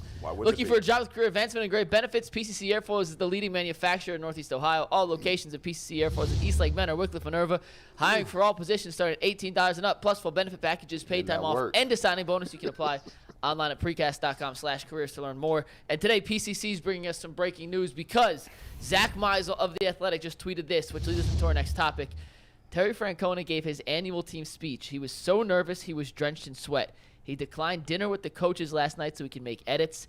He made pasta but did not fully cook and broke his tooth on pasta. He arrived at camp at 3:30 and spilled coffee all over the speech. Guaranteed World Series title here for the Guardians if we have Chip Tooth Tito with a coffee-drenched speech. How could he We're off to a great start. How could he chip his tooth? He didn't cook the pasta enough. Listen, but that's not hard enough to cook a If you guys are worried that this is just not Zach Meisel, the other one I sent you before. No, who was the God? I can't believe I can't think of his name. The tall guy, the social influencer. I'll just read. Hold on. This is Sir Yacht's a tall influencer. Sir Yacht. I don't know Paul why. Hoynesy tweeted out, curious minds want to know how Tito broke his tooth eating pasta. He said the pasta was not fully cooked all the way through. It was frozen at the bottom. I didn't think I broke it, but then I started chewing and said, shoot, this tastes awful. Hoynesy. By the way, Sir Yacht chipped his tooth on Taco Bell. I saw it this morning, yes. Yeah. By the way, Paul Hoynesy, one of the truest members of the Ohio media that has the most his laugh. Have you ever heard Hoynesy laugh? Oh, of course. It makes you laugh. Him and then Tim May, who covers the Buckeyes. Tim May has a crazy laugh, guys. too. Tim May is good so guy. country. Yeah. He is so country, but I love him. By the way, yesterday, shout out to our man Earl, who did a show filling my old time slot on the Fan. I couldn't listen to that. I tried. I actually forgot, and then I went back and listened to the first hour and a half. You have to sign up for like an Odyssey account or something? Yeah, you got it, which is really annoying. I'm done giving my email address away. I get like 10,000 emails. Odyssey's an obnoxious company, but just let me listen to it. But I went back and listened to Earl, and I was giving Earl my critique. How did he do? Good. I thought he did very well. I gave him the positive points, some negative points, but all the negative points were things that myself and many others have done in their career. It's just about building up the reps. Sure. But the reason I bring it up now, beyond saying good for Earl for getting that good opportunity, and he did a great job, but also one of the things I talked about that I thought he was really good at, one of his major strengths is his pacing. He had great pacing.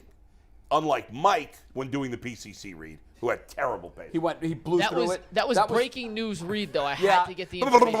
It was out of a sense of urgency because he had told me 5 minutes earlier, I have breaking news. I have breaking news. Did you guys not want to know that Tito chipped his tooth It's on not a piece of breaking pasta? That's breaking tooth news. That's not breaking news. This is Clever. This is actually breaking news. You can actually listen to G. Bush on the Odyssey app. Stop playing around with me. I got to get my email address, and then I get all these emails. ridiculous. I'm done with that. Rewind the barbershop 24 hours. And by the way, you can catch me on Odyssey, Locked on Browns podcast. Make sure y'all do that, man. I don't know what these dudes. I got 10 jobs. We got to keep feeding these people. Yeah. Well, do you know who doesn't have a job right now? Who? Jason Kipnis, because he officially retired from baseball. He was I Mike think he Priefer. wants to get into broadcasting. Yeah. At one point he did. I don't know. He retired a couple years ago. He just didn't know. This is official. Yeah. I mean, yeah. Well, he didn't play last year. He did not, no. And he played in. He played 1 year with the Cubs. And was after- okay, but didn't play much. He didn't play much. Have you officially retired? From baseball? Yeah. No. Why would I? No, he's like Hey. that's what I got to, like, it's like Jason Kipnis is done. Jay's like, nope. It's a funny story. We were Spring playing training. in the Florida tournament last year, and it was the 8th inning of like the semifinal round, and I was like 111 pitches, and our manager came up to me and said, I think you've given us all you can. I want to save you if we need a couple innings in the championship game. And I go, I'm not coming out. Like, I've got another 20, and I can still give you 3 or 4 in the finals. And he leaned down and he goes, Jay, I looked. There's no scouts up in this game.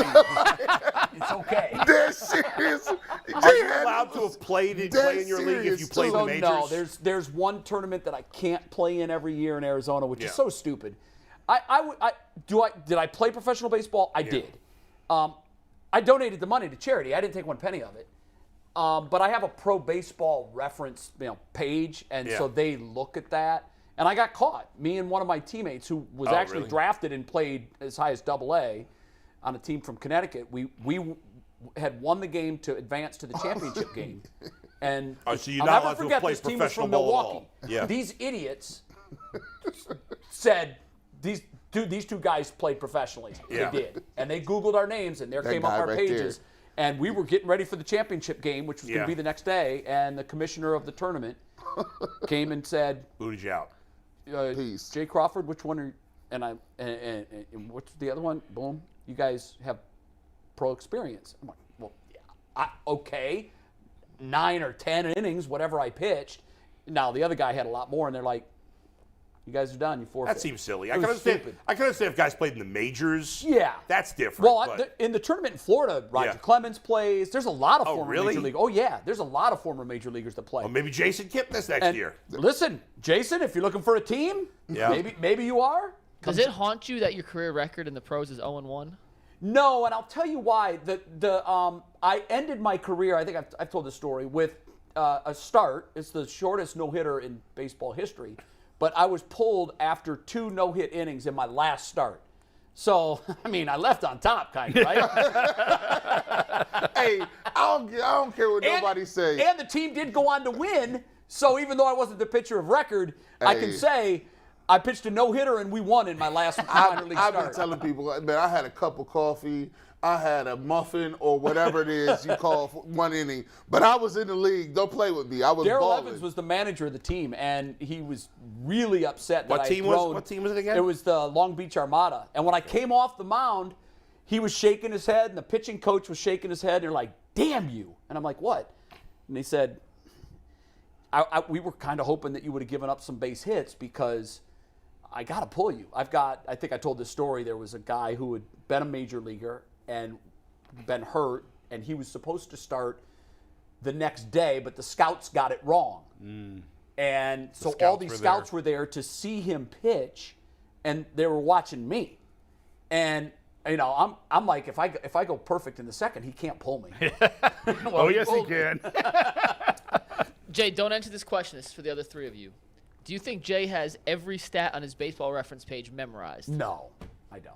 He actually, to be truthful, I was looking to do something for Jay. I think he played for 2 teams. I did. Now the Long Beach Armada, they don't have a hat because I was looking for it. I have some hats. I was looking for it. Now the other team has St. Paul Saints.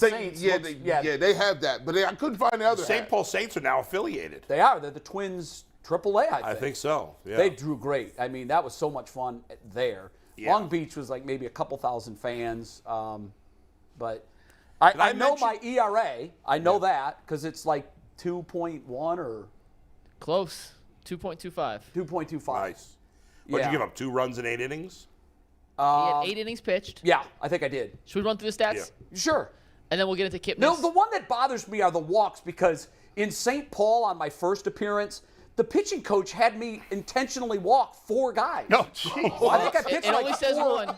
It only says 1. No, well, you know what? He came out to the mound when I was up 0-2, and the pitcher called for a slider, and I shook him. I wanted a changeup. And the manager got so upset that he came back and he called the catcher out and he goes, "Walk this guy." What? And I'm like, "I got him 1-2," and he goes, "He leads the league in home runs.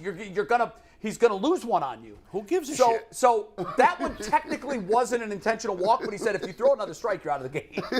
What? So I did walk him on curveballs out of the zone, way out of the zone, hoping he would chase. Well, this guy was about 6'3", 250. He looked like Cecil Fielder. I'm like, this guy. And in the before the game, the pitching coach was going over their hitters. He's like, "This is the guy you don't pitch to."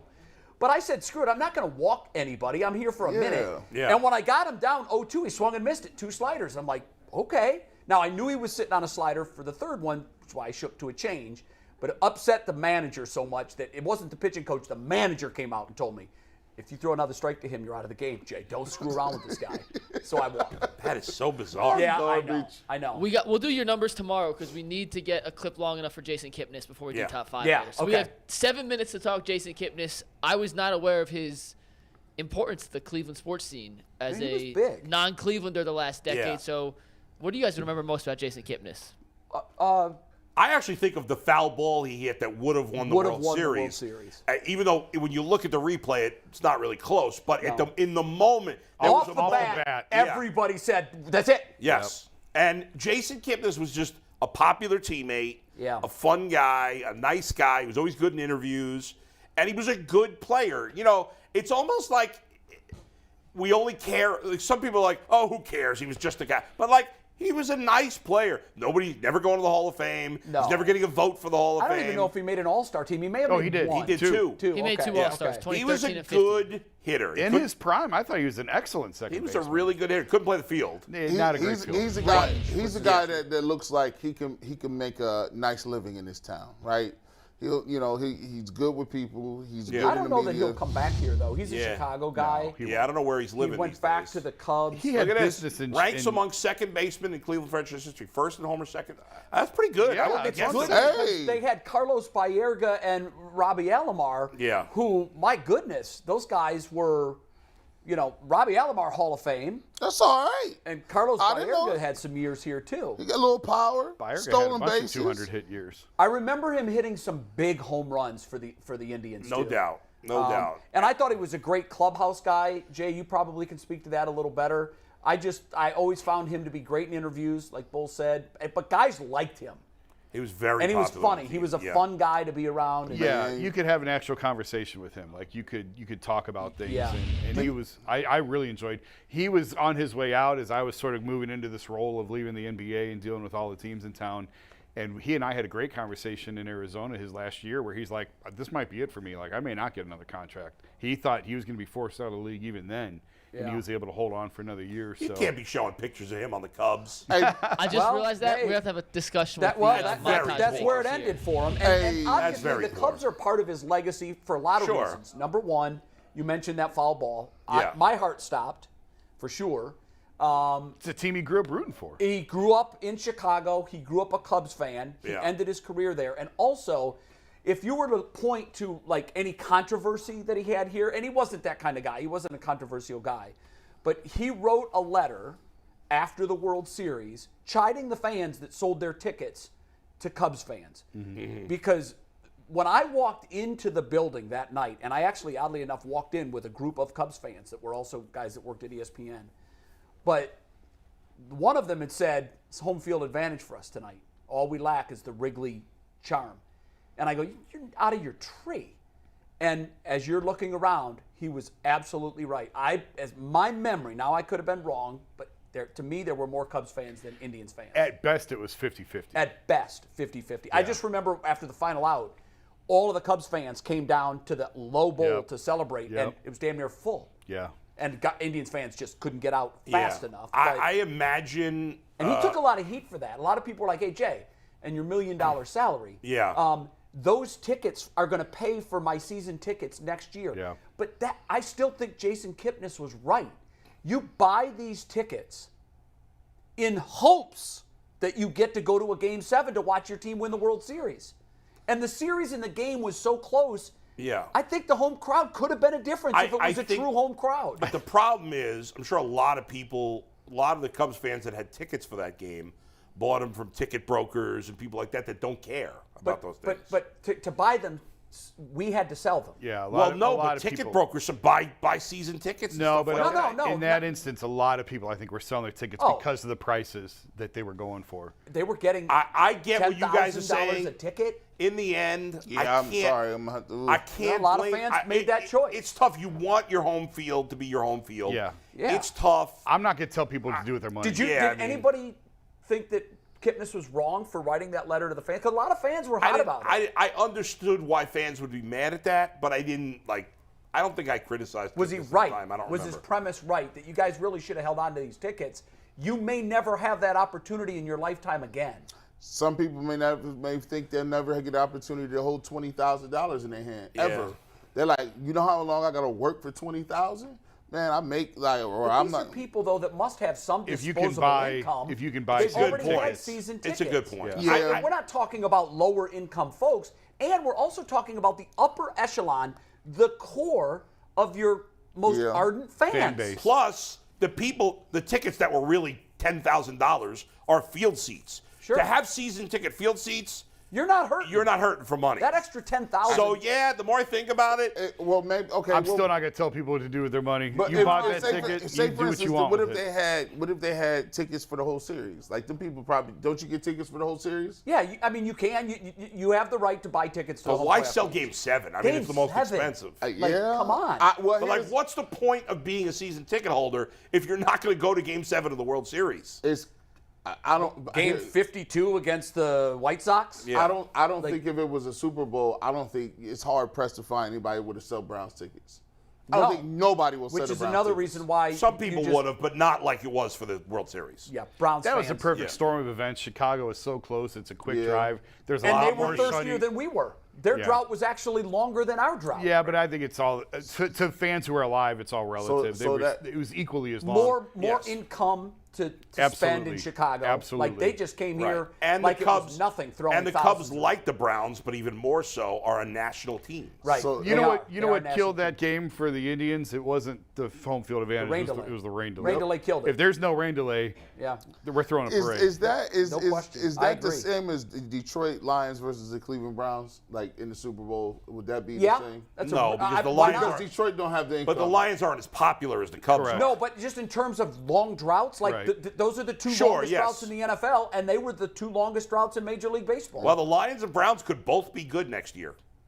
Listen, my dream Super Bowl would be that it's against the Lions. Yeah. Wow. It would be incredible on so many fronts. Play at Toledo.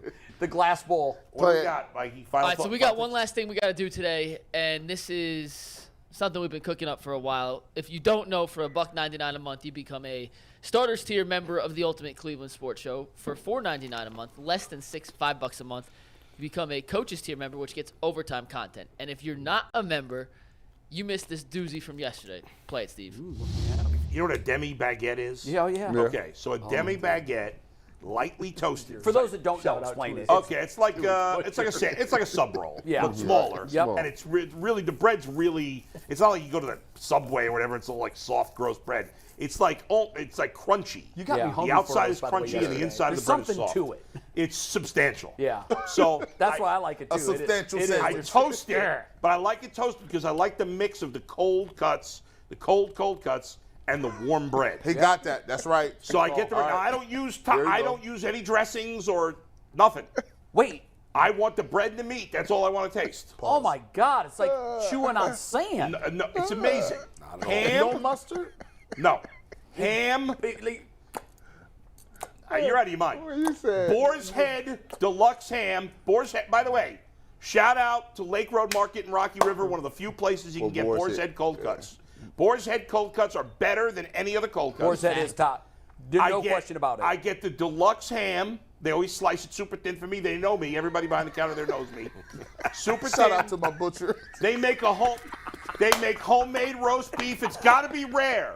If you eat roast beef that's not rare, you're a Line will loser. kill me in 100 Rare years. roast beef, Boar's Head Deluxe ham with a layer of American cheese. Man, do you got like Shout out your to my your food connection? Your food connection is high. You like, oh, they know me. That is the first In the- time in the history of They know me. broadcasting. They Yeah. say shout out to Made my me butcher. Somebody gave a shout Somebody out. shout out to my butcher. Shout out to the supermarket. Shout out. They do it. He said it Razor ain't thin, chip. they all know me. It ain't chip chop. It's a difference. Like it's. I don't like Chop, bro. I don't like sloppy cut cold cuts. Yeah. That's so good. Shout out to my butcher. By the way, technically it's not the butcher. The butcher handles the steak and the ground, the ground meat. It was cutter. funnier though. Shout out to my Shout out Let's to get my it butcher. straight. Should go on a T-shirt. I thought the rest of the panel was being a little rude while I was giving my sandwich. Because he said you say, oh, they know me. They know exactly what I want when I pull You know, up. It's cut. But hold on, See, hold here's on. the problem. Bull, we got to go quick because we Go got ahead. someone to finish Go this ahead. with. I'll say. No, you gotta finish. No, you got to it. finish it. No, then what we'll I was keep going to say is that, like, generally, I find people here are too passive. Okay? And That's the New Yorker in you. yes, and nobody complains when their food's bad in a restaurant. Yeah. That's why there's two, like, really famous restaurants in Rocky River and Lakewood that are trash, and everybody loves them. I'm not going to say what they are because I don't want to ruin their business. I don't know that it would, but whatever. They're trash. And everybody's like, that's great because nobody sends food back. Whenever I send food back, people look at me like I'm crazy. I'm paying for good food. If it's crap, I'm not going to eat it. I send it back. I'm not going to be passive.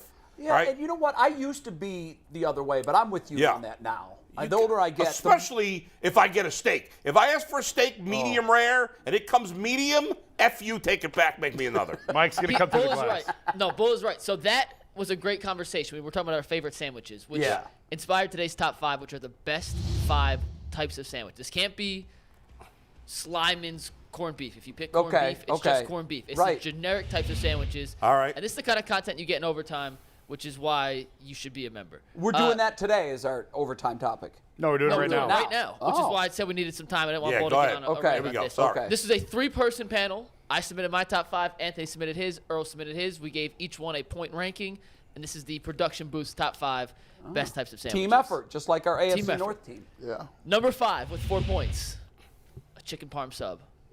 Ooh, I love chicken parm sandwiches. I had very little hope for these three because these three, I don't know. Chicken parm. Getting a His sandwich. name is McNuggets. I mean, I don't know. When you think of chicken parmesan, you think of that as a Entree. entree with some pasta over it. No. but it is a great It sandwich. is a good Chicken sandwich. parm on, It is a good on a nice sandwich. Italian, Italian bread. roll. It's got to be a nice roll. That's a though. good choice by you guys. You're Yeah, off to a I good think start. so far. Yeah. You're hitting 100, 1,000. I had number 4 higher. I think it's the King, the classic. I didn't have it 1, but take it, Steve. The peanut butter jelly. Nah. Oh, now not you go come wrong. off the Listen, Man. listen, hey man, listen. You get you an Uncrustable, bro. You I get. had it number 2 on my list for the record. Yeah. I saw a video yesterday of an Asian woman, and she was saying, I've been here now, and I got to try this peanut butter and jelly sandwich. So I got all the ingredients. So she gets, it's a squeezed peanut butter on the bread. She puts it on there, and then she goes, and here's the jelly. I got this KY jelly. I don't know what that is. Oh my God. Puts it on the sandwich. She closes it up, and she Oh takes a my bite, and she's like, God. oh, it's not very good. It's hilarious. By the way, Absolutely hilarious. By the way, Asian Did people. not see that coming. No, I didn't either. When No, I'm that's a watching plot it, twist and a half. when I'm watching it, I'm like, I want to see what she thinks of the peanut butter and jelly. And she holds the peanut butter up. It's Jif in the squeeze tube. Then she holds the jelly up and she goes, I got this. I don't know what kind it is. It's got to it be looks like fake. it's KY. It's got to be fake. I thought after I watched it, I go, but she takes a bite and she chews it. No. And about 5 seconds in, she's like, oh no. No, here, listen, I'm Give me this real- kid. Be careful. Give me Let's be both trash careful. cans. Yeah. Give me both I trash am cans. the Asian correspondent Yeah, as well. you can speak on this. I was like, hey, what about peanut butter jelly? And my wife was like, what is that? We don't eat, like, they don't eat Peanut That's butter what butter this jelly. woman said. This woman said, I don't know what PB&J Peanut is. Peanut butter do it jelly better. is gross. It would never make my top 5, but I understand a lot of people. Shout like out to you, McNuggets. That hits different. I hate peanut butter and Okay, jelly. number Uncrustables. 3, It's a kid's sandwich. a That's bacon, egg, and embarrassing. cheese breakfast sandwich. That is my sweet spot. It's a I good don't one. eat eggs, so that's off my list. That's my sweet So spot. I would need bacon and sausage on there, and the eggs have to be scrambled with cheese. I don't do no runny eggs. Don't have nothing dripping off When my it's running down the hand, it's the That's best part. disgusting. That's the Love best it. part. I don't want But no. usually it's going to be a scrambled egg when you get I in there. mean, I don't want no cell membrane on my arms. Yeah, I don't do that either, man. Yeah. That's That's a disgusting. fetus. I like Cell that member. one. It's an unfertilized chicken. it's a You're back to fetus. being a man again instead of Thanks. this little kid And by the way, nonsense peanut shout butter out and Lawrence jelly. Goggins for the comment of the year. He says, Jay, that video you watched from the OnlyFans cookbook. So No, here it is. I'm sending it to you. It's on Instagram. I'm not putting it on. No, putting it on the listen, show. listen. It's clean. It's clean. No, Listen, it's perfectly clean. Here's the thing. You can't, on tag board, you can't hear anything, right? We'll find a We're way to gonna get run out of sound check time. tomorrow. We got 2 minutes left for this. all right, come on. So we had a tie. Steve, don't take it yet. We had 2 sandwiches come with 10 points on our list. We split the tiebreaker on which one had more first place votes. So number 2, the Philly cheesesteak. Oh, It's an excellent choice. Yeah. that's got to be on there. I Yeah. wouldn't have thought of that, but that's. Yeah, that's that's good filthy. stuff. That's great. Philly was one of actually it was the only one that all 3 of us had on our list. It was the only right. all 3. And number 1, even after I told them you couldn't choose Slyman's, they still chose the corned beef sandwich. And it's not corned beef. It's cheese. I'm not It's a fan of it. corned beef. It's corned beef, Anthony. Not yeah. corned beef. But I'm not a fan of it. Do you guys like corned beef? Yeah, I'll eat it. I love I wouldn't corned put beef. number I one. love But it. here's the problem. Here's why corned beef can't be one. I'm agree with you, Bull. I do not Because think there's it's one, only a few places that make good corned beef. Yeah. Most places corned beef sucks, or a lot of places don't have it. Where a lot of those other sandwiches, there's a lot more places that you can get it. I'm surprised BLT wasn't on there. BLT Yeah, blows. BLT. That's You know what? BLTs. I love just a hot ham and cheese sandwich. Ham and cheese. That Another works. good one. They're Just missing just the simple. plain grilled cheese. I Plain love the plain grilled grilled cheese. Grilled cheese was on my list. And I'll tell you something else you're missing. If you're going to put a chicken parm in there, how about a little meatball? So Meatball honorable sub. mentions. If you guys want to hear the honorable mentions that did not have enough votes to Yeah. make the Club, list, club sandwich. Earl put an Italian club Club. and a club chicken sandwich. cheese steak. Neither of those 2 made it. Okay. Anthony had a fried fish sandwich, Oh. and we had a grilled cheese and a Cuban. Cubans are good. Cuban's very good. Yeah, grilled cheese Hey, I is sent good, you that Cuban's video. I You got can at your least Cuban. call it up so we can see what this woman looks like. Yeah, it may take us a second to. And we're out of time. Yeah. We'll see you on overtime. Only Cuban I got is a necklace. We will put this on tomorrow in some I'm way, telling fashion, you, or form. We got to get the audio too. It's great. Dang. It's just He's great. right. He's right. It's unbelievable. All right, we'll see you guys from the OnlyFans Overtime next. cookbook. The only Hey, fan you could be cookbook. onto something there. The OnlyFans cookbook.